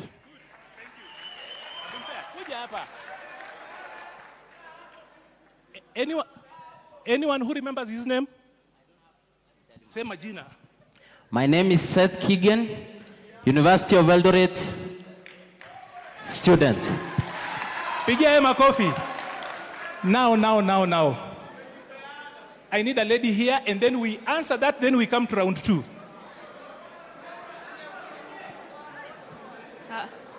Comrades, I'm not a student.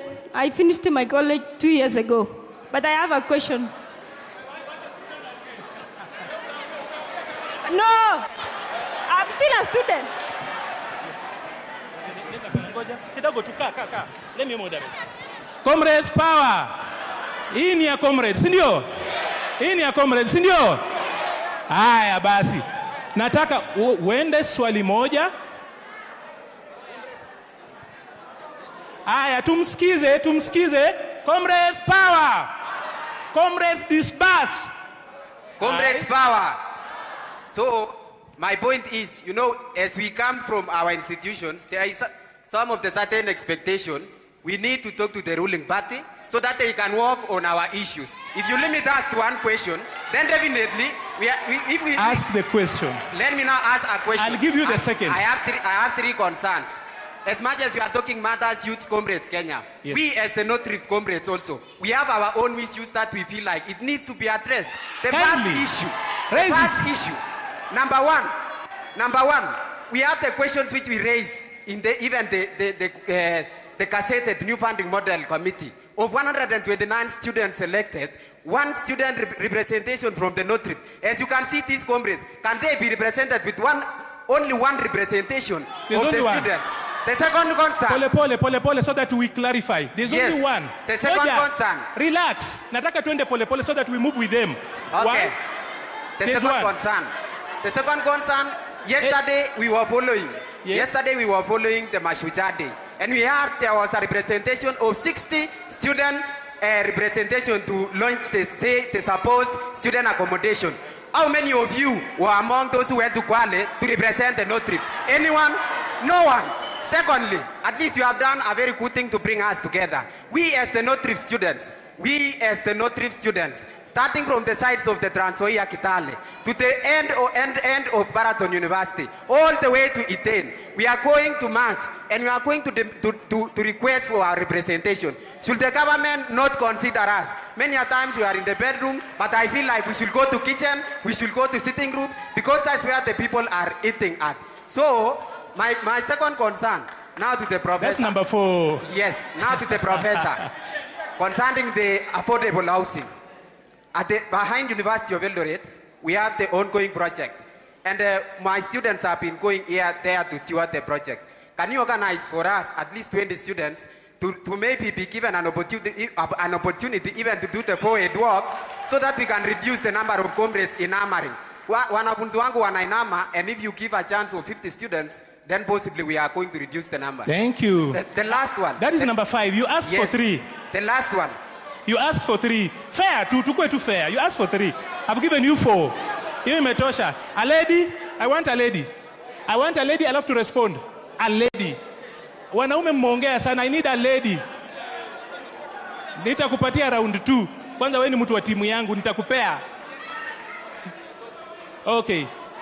Your name, your institution, and the question. Comrades Power. My name is Mercy Daisy, a student at KU. Niko na swali moja tu na naendelea kuinsist. Where is our place? Kwa hii table tuko wapi? Kwa hii table, kwa hii UDA tuko wapi kama comrades? Asante. Kwa pili, please. NFM. The prof has talked, ameongea mingi, ameinject, has left us completely confused, right? Atuelewi, atuget. Because ukituambia maneno ya band 1 to 5, are you trying to kujaribu kutufanya tusikie vibaya? Okay. That is number 2. Thank you. What college do you come from? I come from RVTTI. Allow me to express. Thank you very much. One question, please. Thank you. I'm clarifying something. It was a comment, so it's like 1 minute, okay? Thank you. Number 1, you see these comrades are very angry, and they told you very early in the morning. So these people, they need facilitation and refreshments such that they get energy to inject and reject what they don't deserve. The second thing is leadership. You see, student leadership in UDA, they are taking puppets and then they brand them the leadership of comrades from all campuses only to users. We will not allow that one. Then on the other thing, you've had several comrades who are here are from Moi University. And Moi University, we have not learned for now like 2 months. And these people, I want them to use the same speed they use in impeaching the Deputy President Rigathi Gachagua to solve the issues of Moi University. We will not allow that one. We will not allow that one. Then on the last thing, the new funding model, Mr. Professor. You say you are in the presidential advisory team. The president on the new funding model, can you tell these comrades that a student studying education who is going to earn 35 to 40,000 is going to have a whooping loan of up to $500,000, earning 30,000 and a loan of $500,000? Are you going to pay the fees? Are you even going to survive? Are you going to build a home for your family? Are you going to change your life? Bwana, it is time to reject this thing. We are not Please clap for him. Clap for him. Now, I want you to give me your ears. It takes courage to stand up and say the things these people are saying. So mtu akiongea umpigie makofi. Wewe umenyamaza kwa nini? Hauongei na upigi makofi? I'd like to bring the treasurer Honorable Nyakundi to respond first, then I'll bring the SG, then I'll bring the panel and pick the second round. So tulia.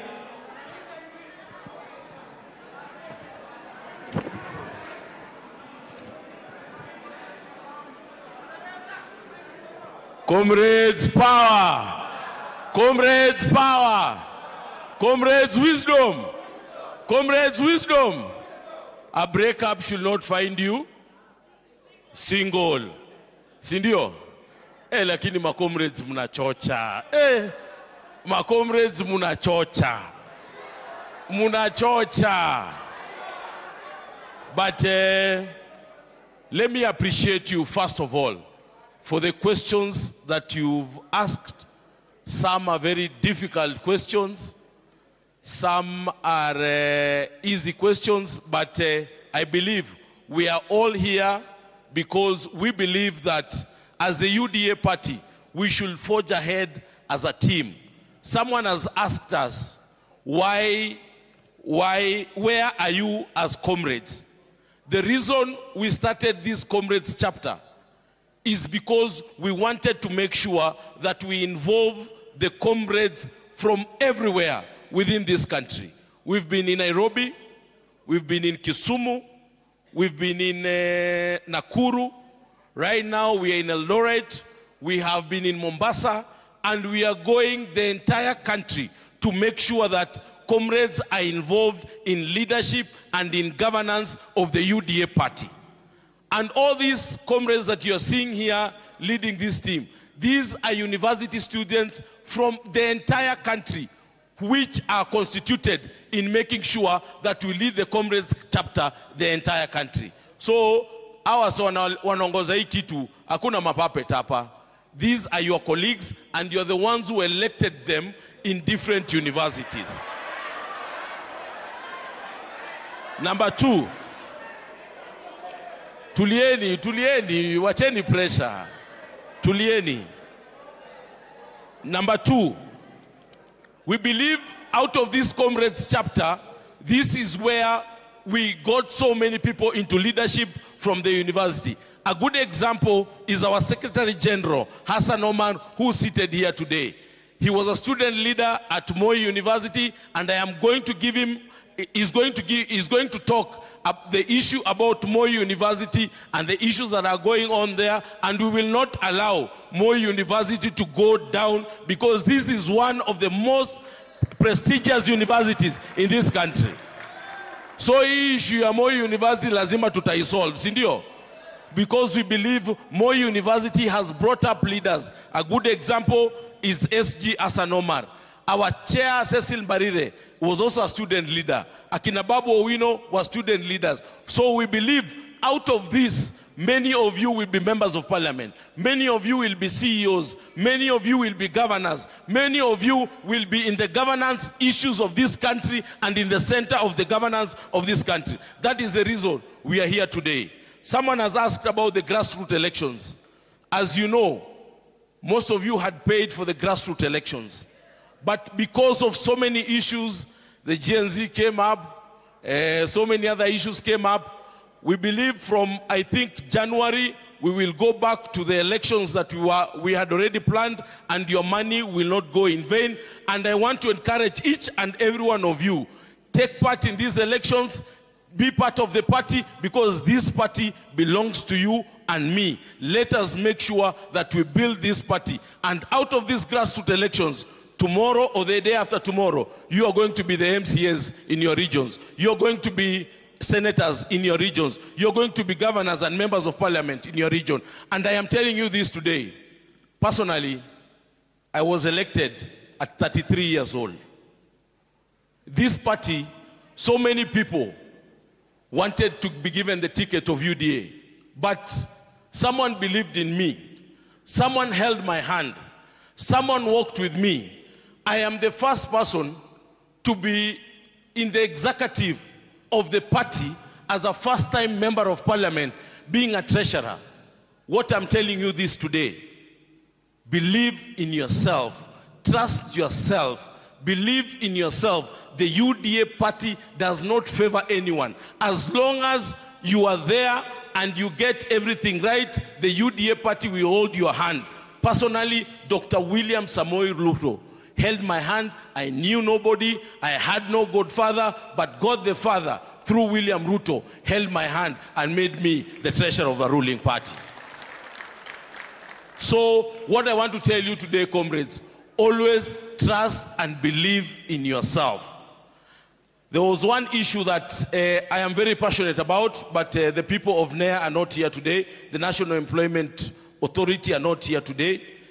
I'm very passionate about NEA, National Employment Authority, because the president has signed so many bilateral labor agreements, jobs that are abroad. I know not all of us can get jobs within the country, but any opportunity that comes up, especially in the National Employment Authority, it is a good chance for us as young people to also look for those opportunities and go abroad. But I know there has been an issue, especially here in Rift Valley, especially on the first choice and the Finland issue, which I think National Employment Authority was supposed to be here so that we address that issue, because so many young people have lost money out of institutions or agencies that take their money, eat their money, and these young people don't get an opportunity to go outside there and study. And personally, I'm very passionate about NEA, and I really wanted them to be here, but Professor Machuki is here. Kindly, I request you to address the issue of NEA and how the young people who spent their money, who their parents sold their properties, sold their cows, sold their land so that they can take students abroad, but someone somewhere took their money and they are here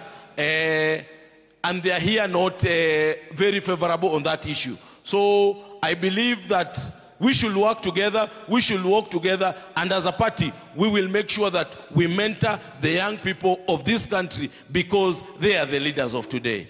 Asanteni sana, na kutoka hapa tuna transact. Transact! Comrades, transact! Treasurer hawezi kuwa hapa na SG ya kuwa hapa alafu mkose transaction. God bless you. Mungu awa bless, jamaa. Asante sana.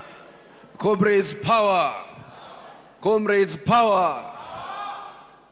Many years back, kutoka Mombasa, I traveled by bus to come to Eldoret to join Moi University way back in 1995.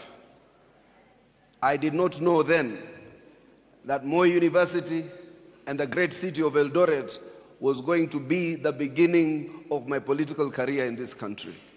It is for that reason today that we have decided, in the same vein and in the same breath, that once upon a time, when a platform was created for us to engage government, it is today for that reason, myself, my brother Aaron Cheriot, my sister Cecily Mbarire, who together we lead the UDA party, who are all students' leaders, decided that we must engage the comrades directly.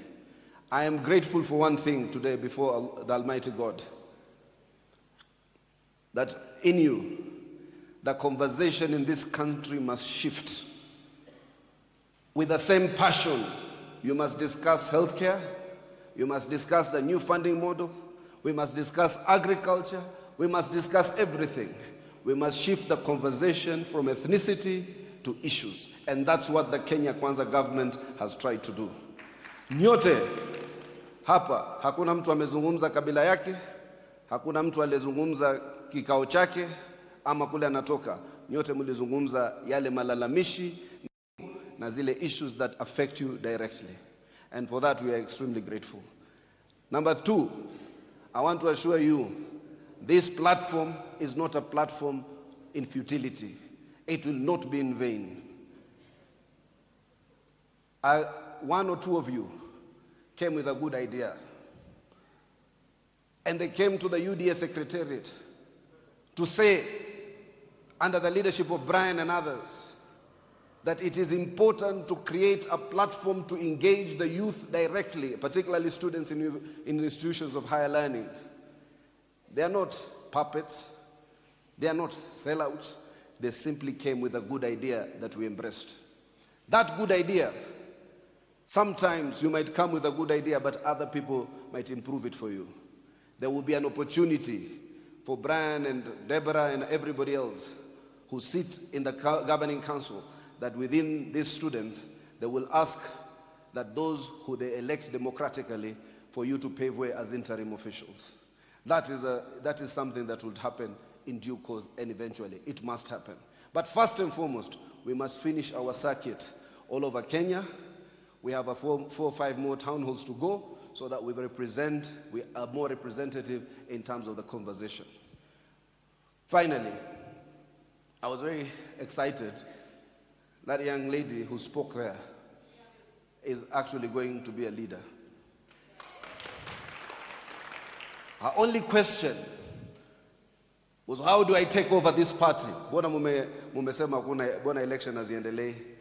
It is the pragmatic thing to do.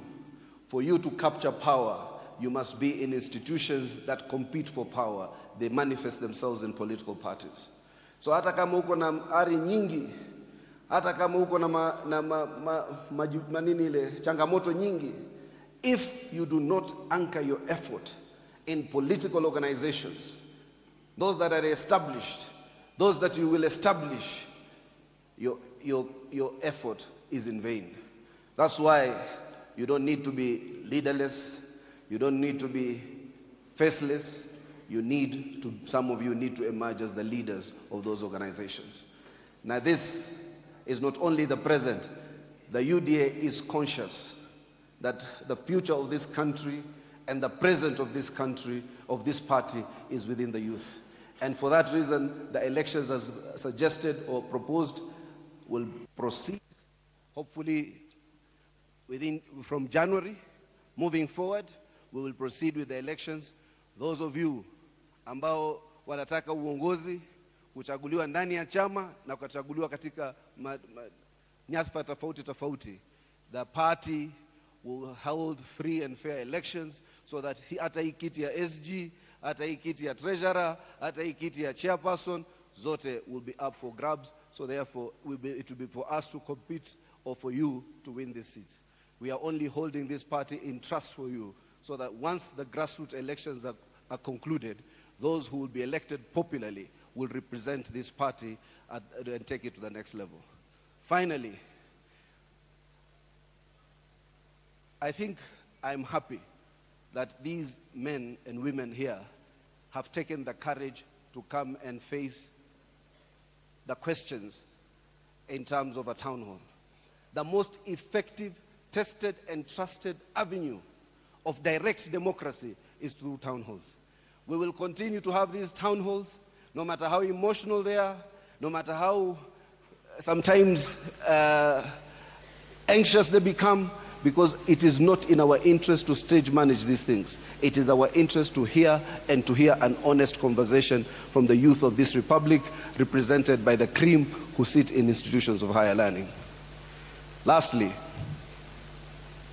hata kama yule alisema mtu fulani alitolewa haraka, wajua sasa deputy president anatoka Moi University, yule anaingia SG ya chama anatoka Moi University. Hiyo Moi University haiwezi kwenda mahali, itabakia tu, because I will not have a degree in my office that has no institution. Simi nimeweka hapo degree na ile foundation of knowledge. My life was largely in Keses and Cheptiret. I believe the university, and Professor Machuki will explain that, the whole idea was to ensure that universities are made sustainable. Mimi nilikuwa at the same time at the university, Moi University, na Professor Machuki. Professor Machuki was studying economics, I was studying law. He made the right decisions, I didn't. In a light touch. Professor remembers very well, at that time, Professor used to get 40,000 in student loan through the Higher Education Loans Board. I used to get 18,000. Sijui kwa nini walinipa 18,000, lakini mimi pia nilijihisi ni maskini. Lakini it is because of the information we provided. Niliandika iko kanyumba kadogo, babangu ali inherit. So ikanipeleka credit yangu ikawa juu. Nikaandika niko na kitu nyingine kidogo, ni watu mama ako naye, ikapeleka credit yangu juu. Labda Professor Machuki aliandika hakuna nyumba, hakuna kazi, hakuna chochote. Ikasema yeye apaye yote, mimi nikanyimwa nusu. So we need to have a way that we engage to ensure that this system is foolproof. Hata katika ulimwengu, Profesa husema kila siku, there are haves and have-nots. Kuna wale ni matajiri. Wale matajiri hawawezi kupatiwa ufadhili wa serikali na kuasi maskini apate elimu. We must be a just and equitable society. A just and equitable society means we must have social justice to make those who are worse off better off before those who are better off become well off. And that's what we must do. We must put money to ensure that we bridge the deficit in healthcare, we bridge the deficit in education, we bridge the deficit in housing, so that those who are less fortunate are made to have a dignified life and to be given a fighting chance. And the only equalizer in society, the reason I was in Senate with the son of the former President Daniel Moi was not because of anything else. Outside God, it was because of education. Education is an enabler, education is an equalizer. So we want to ensure kila kijana anapatiwa fursa ya kusoma, so that we are not creating a cadre of lords because they can afford education and creating those of the lower classes because they can't afford education. Na hii serikali yetu campaigned on a platform of giving hope to the hopeless, of giving opportunity to those who are not in the economic prism, a platform of inclusion called the Hustler Agenda. That is the bottom-up economic transformation agenda, which is an inclusive agenda to ensure that there is education opportunities for all Kenyans, the rich and the poor. Kwa hivyo, tafadhalini, tukija kwa hizi town hall, we have come to engage constructively because we are honest, we want honesty, and we have come here today to hear you. Na kijana ndugu yangu hapo, tumekusikia. Kijana pale, tumekusikia. We take notes. Na wale yule mwanadada, tumekusikia. Wanaotaka uchaguzi. Na wale waliosema hakuna student agenda. There is a lot. We have said the new funding model has been the most pressing issue within the students, and that's why Professor Madhuki spoke to it. The housing agenda to bridge the housing deficit or the accommodation deficit in the universities has been another. And as we progress, we will come to know more and more of what are the things that bedevil or the things that are of a great concern to you. And finally, the instructions I have from His Excellency the President is to ensure that we create an honest dialogue with the young people. Because within the protests you spoke, and you spoke loudly. Many of us were not listening. Na mimi mkasema, the way Maliba clarified, that SG is the spokesperson. Why the SG is trying to have these forums of education, why we are going to diversify the party, is because the SG's intention is that all of you speak for the party and all of you speak for the positions that you best understand. Mimi ni mtu ya kupiga jazz sana, but one day Amos Wako told me, you have the strength of speech, but you must also have the strength to listen. In fact, it takes a greater strength for you to listen than to speak. Kwa hivyo sisi tumekuja under that commitment from His Excellency the President, that not only do we end here, then we sit down with some part of your leadership that will have emerged. We have taken note of some of you.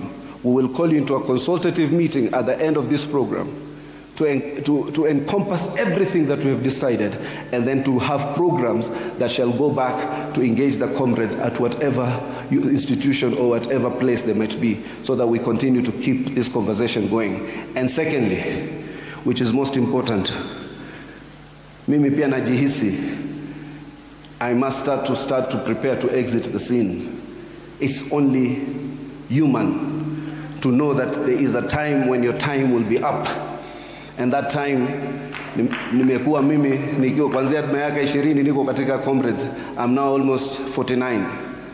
It means there are others now who have to come up and take over and do the things that we need to do. Kwa hivyo mimi nitaset criteria. Wewe kama umefika umri ya Hassan Omar, don't come to be nominated, nenda upambane. Mimi napambana kila siku na ODM, hata kama wananishinda naendelea kupambana.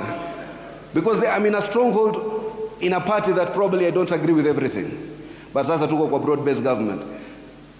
Kama wewe, we will set an age limitation, or we will have a discussion that only vijana, kina mama, and people with special needs to be able to be nominated. So wewe kama ni mzee, wewe kama uko na uwezo, wende usimame uachie wengine hizo nafasi za nomination. And I can promise you that if God wills that I'm a Secretary General, mwenyewe mtaangalia zile list pamoja na huyu ndugu yangu hapa Nyakundi na chair na party leader na deputy party leader Professor Kindiki, tutakaa chini tuhakikishe kwamba nyinyi nyote mumewakilishwa na mumehusishwa kikamilifu katika chama cha UDA. Asanteni sana. Sasa acha niwachie ndugu yangu Professor Madhuki. Haya, sawa.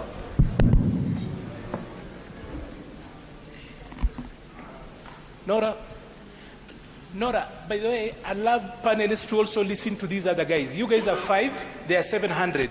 We've given them limitations, so nikikupatia dakika 2 utii. Si ni ukweli? So, Nora, you go first, 2 minutes, explain Youth Fund, and then answer any other thing, then I'll go to Professor Machuki. We go all round. Haraka haraka tusonge, comrades waongee. Spread power. So, you have been asking what is in need for the comrades, and Youth Fund is there to offer comrade-friendly credit facilities. Youth Fund is there to support you. Any young person who has a business idea, or you have a business and you want to expand, we are there to help you, to support you financially and in terms of capacity building and market linkages for you to start a business or expand a business that you have. And I want to tell you, Youth Fund products are comrade friendly. We have group loans and individual loans. For group loans, you only need to have a group. You go to the social development office, you register a group, then once you have a certificate, you get a bank account. Then you come to Youth Fund office. We are located in all counties, mostly at the county commissioner's office. So you come to the county office, then you will be assisted with your proposal, you will be funded. We are there to finance and monetize your ideas. And I want to appreciate that through UDA party, we are providing the party is providing a structured way of engaging comrades. In the last edition that we had in Kisumu, we have been able to get some comrades. There is one comrade who actually has a farmers circle society. It's called South Mugirango Farmers Circle Society. And there are also other comrades who have poultry business and other initiatives. So we are here to help you monetize that idea that you have, because you have the potential, you have the creativity and innovativeness, and you can actually create jobs while you are still in the university. So with the group loans, they have 0 interest and they do not need any collateral. You just need that group. You need a bank account, then come to Youth Fund office, you will be assisted. We also have individual loans. We give up to 2 million Kenyan shillings. Once you come with security, you can get it from your parents. You come to Youth Fund, we can help you to get an individual loan for you to start and run a business. And we have sector-specific loans. With sector-specific loans, we finance young people. We have a Talanta loan. Talanta loan is for young people who are in the creative arts, in music, or in any space with creative space. I know we have very many content creators here. Do we have any content creators in the house? Yes, so with content creators, you can tap into Talanta loan. Then we help you to buy the equipment that you need for you to start your business and monetize that content creation. You generate income while you are studying. We have agribusiness loan is for youth who are involved in agribusiness ventures. Then we have Go Green loan is for youth who have ideas or projects in climate change. And we are looking up to you as young people. You don't have to conform to the traditional mentality of going to school, getting good grades, then you come out to look for a job. Take advantage of these opportunities that the government is offering so that you can start something. You are talking about money in the pocket. We are talking about how we can help you with whatever idea you have to monetize that idea and run some business. You don't have to be the one running that business. You can actually get the money from Youth Fund, then you hire someone. That is what many comrades are doing. You get money, you hire someone to run the business, and you supervise during your free time, and it is very, very possible. Thank you. Okay. Thank you. Maliba, you can just allow me. I didn't even get a time to talk about Youth Fund. Allow me just briefly. Let's okay. Doris, please. Anything you want to actually put through, Doris? In a minute. Okay, thank you so much. Priority. Sawa? Yes. Okay, thank you so much. I want to thank UDA party for giving us this platform so that we can engage with youths and we can air out our issues. And I wanted to talk about women leadership. In a minute, please. This women leadership, I want to thank them because they have involved women in this leadership. And as women, there are many issues that we are going through, especially me, I'm from Baringo County. And as you know, Baringo County is prone of early marriages. And how can we curb these early marriages? It is through us being leaders. And I want to tell you, ladies, let us come out and start being leaders. You know, there is a methali saying, bandu bandu umaliza gogo. This methali means that the small steps you take in life will end up being something big. So you can start being a student leader in your university. The next time you may be an MCA, and the next time you may be a governor. So I want to urge you people to at least engage in this forum and let us make change. If you have issues, kindly channel it so that it can reach the government and the government can solve our issues. Thank you so much. Thank you. I love Arab Sang. I love you to go. This town hall is turning out exactly the way we envisioned it. Spokesperson, respond to the questions raised if it concerns your office, and then in 2 minutes, kindly.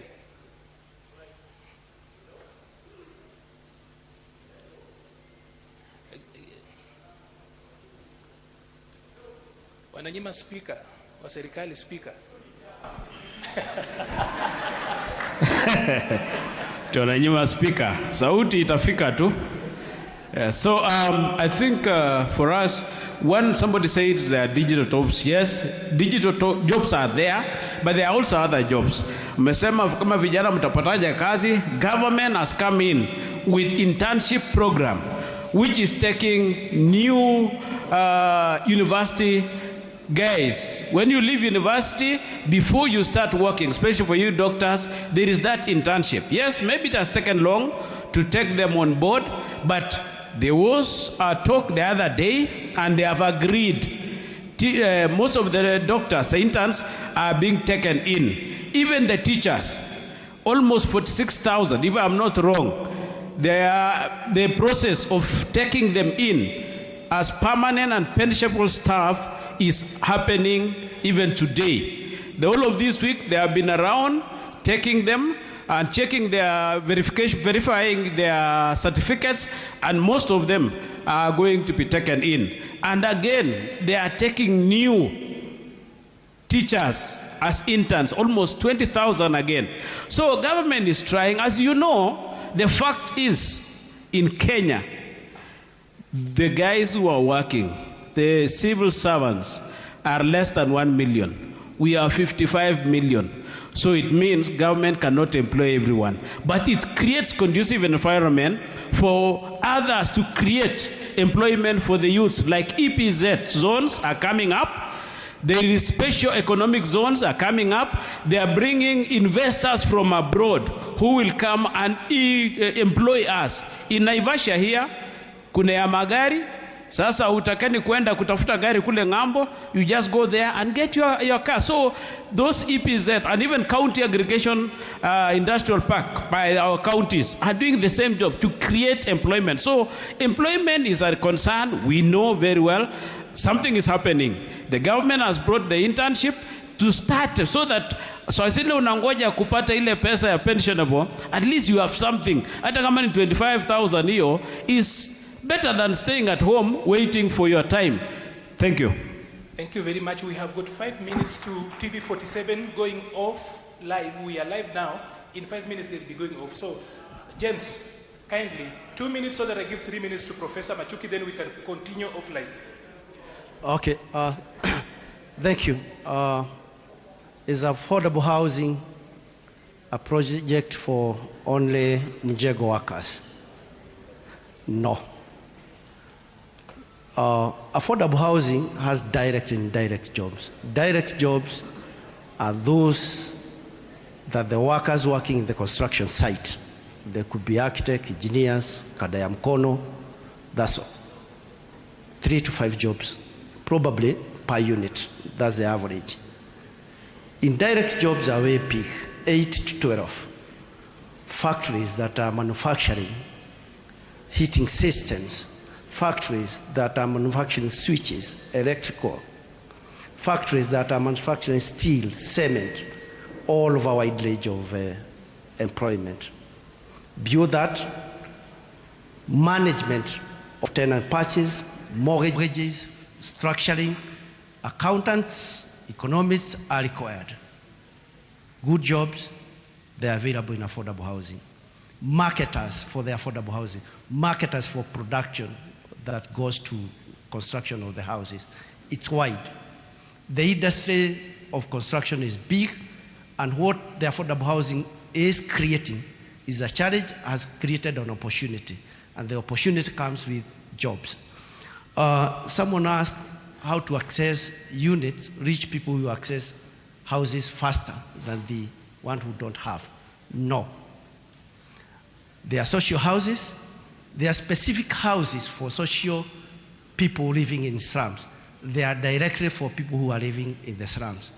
In the next couple of years, 10 years, we will not be having the largest slum in Africa called Kibera. We are going to have the largest estate in Africa, no slums. We have embarked on a strategy of working and reducing Kibera practically and bringing new settlements.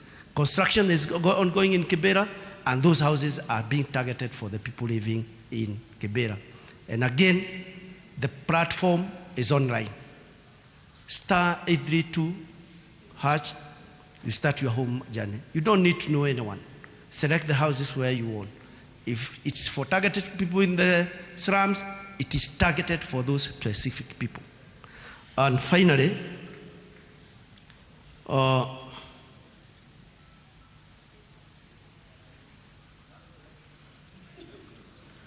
okay, let me stop there. Thank you. Professor Machuki. Thank you very much. The questions that were asked, so many of them belong to what I'm handling, and I want to move with speed to answer them. There is a question that has come on board regarding the sustainability of the new funding model. And the issue is those from the humble background with regard to the percentage of the loan that was asked, and it has come on that it will burden them into the future. If you have seen the terms of reference for the committee that has been established, one of those that are being handled in the terms of reference is actually the loan structure, the interest repayment, and whether that will be sustainable. And I want to leave it there because it is one of the issues that the committee will deal with. Another question is the injection of 140 billion into the digital health platform. Why could this not have been injected into NHIF? One thing that is for sure, maybe one could have asked the question, what are the components of this digital health platform that will go into this cost? This is a massive digital health platform, never seen, more than what we have in NEMIS, more than what we have in KRA, more than what we have in NTSA, and it is a massive system. When costed and the cost was presented, a lot of negotiations and a lot of recasting, and it was seen because of the infrastructure involved to onboard all Kenyans, to onboard all health institutions at different levels, to do claims management and the claims processing. It is a massive platform, so that by the end of the day, the challenges in NHIF, the challenges in fictitious claims, the governance issues are dealt with. So you look at the cost-benefit analysis in terms of the investment of that 140 billion. The issue about medical interns, I think it has been handled by Arab Sang. But I wanted also to add that over and above the digital hubs in terms of sources of employment, over and above government internship, over and above the labor migration and so forth, there is an opportunity in job creation that is in micro, small, and medium enterprises. There is a lot of opportunity in entrepreneurialism. And that is why, if you listen very carefully, one of the core principles is democratization of the economy, so that everybody comes on board into that job market where you create jobs and not seek jobs. The other question is about Moi University. I have a lot of information, but given the time, I may not address it. One, the matter is already a discussion in the Parliamentary Committee on Education, and it is being canvassed in Parliament for mechanisms on how Moi University can be resuscitated. But the question was, if the 2022 KCSE students under the new funding model worked, and many universities, out of the 43 universities came on board, out of those 43, around 23 came on board and saying they are coming out of their indebtedness. Moi University's issues are historical, and I can tell you one fact. All universities, public universities, are suffering from the deflation of the Module 2. Many universities went the Uchumi way. If you know Uchumi, went expanding, opening branches, buying land, building their own structures. By the time the structures are complete, there was no money to put goods on the shelves. So I know there are universities that have taken bold steps. My own university, University of Nairobi, campus in Mombasa, another one here in Eldoret within the town, another, and so forth and so on, to take and to get those who could not access into the government admission in the famous program of Module 2. But now that pool of Module 2 has been depleted. It is not there. What did they do? They invested in infrastructure. They brought in a lot of staff. They got into so many investment. But now the Module 2 is no longer there to generate the income to be able to pay into the investment that were done there. And that is one of the problems. The other one is about the staff, CBS and so forth, and that they are being handled by the Ministry of Education. I don't want to delve into it. But as Omar Hassan said, the Secretary General, I was a student of Moi University, and many of those who are here were also students in Moi University. We will not want to have certificates without that institution. And Moi University being the second university to be established in Kenya after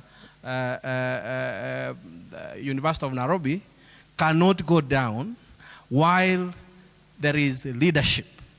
So there are some issues in there that are university specific that are going to be dealt with. And as a council, we proposed a governance framework for the management of public universities, and it is going to be a process for purposes of revitalizing the management of public universities in Kenya, Moi University being inclusive. And therefore, the new funding model resources that went into the 2022 students, you also know that Moi University has a higher capacity, but what then happens is that the students who get placed there by the CUSPs is lower than their capacity. So sometimes then those issues, they have invested in facilities, but that capacity is not utilized fully. So it is a conversation that leadership will go through. We will be there to also advise on how that can be revitalized. There is another question on the percentage of the loan from the household and to the absolute figure. Like 3% of 100 and the 3% of 1 million are not the same.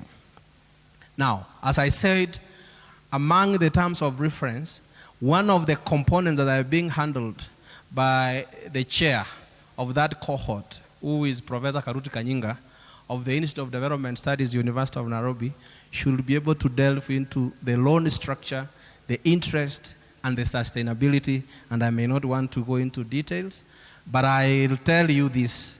If you check on the new funding model, you will find that there is a consideration in terms of the amount of repayment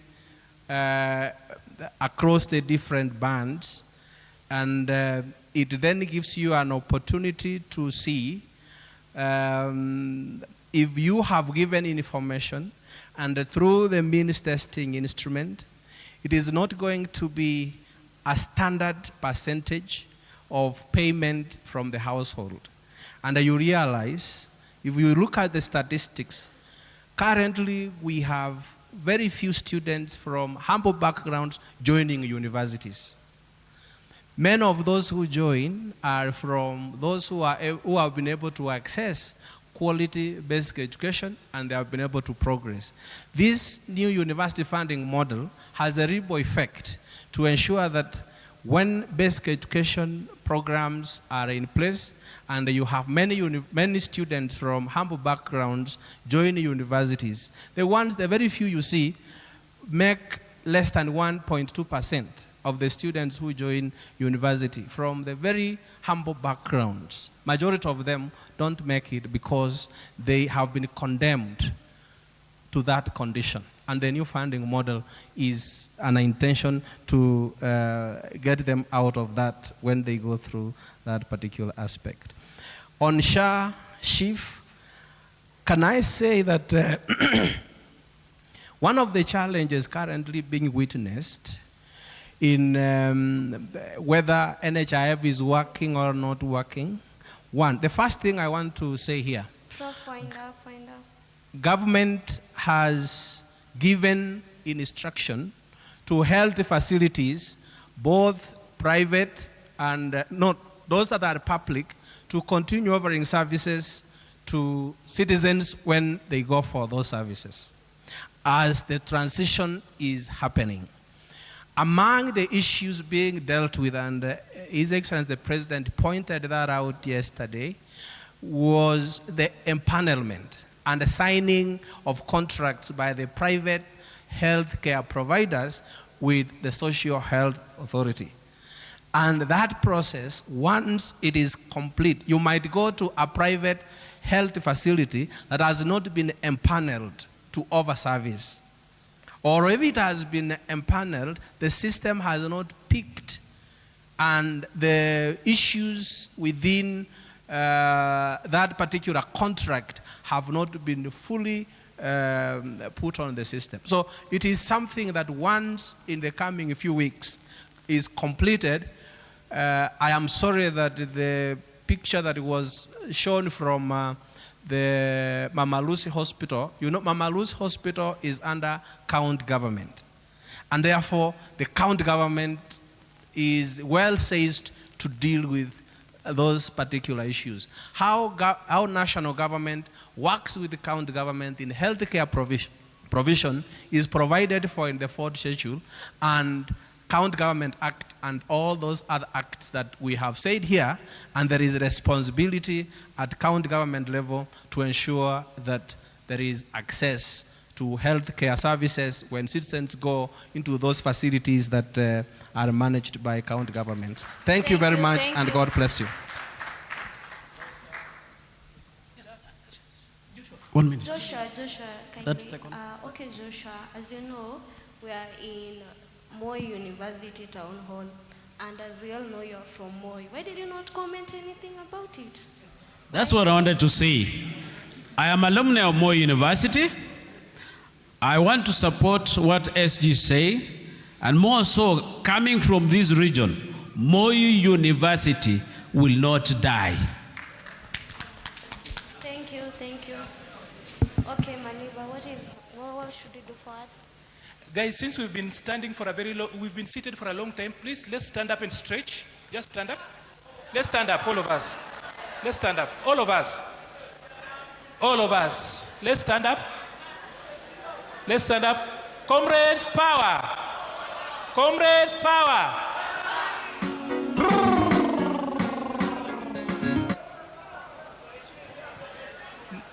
National anthem.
Asante. Sasa nataka kushukuru sana all of you for coming here and the patience that we've had. As we said, after these regional chapters, conversations, we will devolve them now to much more smaller units of conversations to your universities and other institutions of higher learning.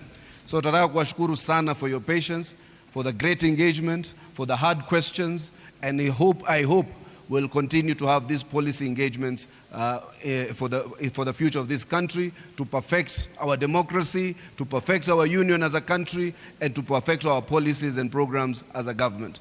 Finally, these gentlemen and ladies, I am extremely grateful. I know Faith wanted to articulate a matter. Let us leave it, because we will invite you again in Machakos. So those who will tune in will listen to you in Machakos. But for you, James Maina, Professor Machuki, Joshua Sang, our dear little friend there, Doris Chamngetich, and Faith, I think I want to extraordinarily thank you for taking the bravery to shield these questions, and for those of you to have the courage also to listen and to ask very hard questions. I want to thank Maliba, who's moderated us very well. I also want to thank Njambi. Thank you so much for such nice moderation. I was also wondering, like you, why Joshua didn't say anything about Moi University, but I think we finally said something. Kwa nyinyi nyote watu ya Eldoret, kwa watu wa Uasin Gishu, kwa watu wa North Rift, asanteni sana, Mungu awabariki. Nitatuma salamu yenu kwa William Samoei Ruto, kwa uongozi wa UDA na kwa uongozi wa Kenya. Muende salama. Those who have further questions, please share them so that there will be some responses through the various platforms that we can. Mungu awabariki na muende salama. Kuna mtu anaweza kutuombea tafadhali?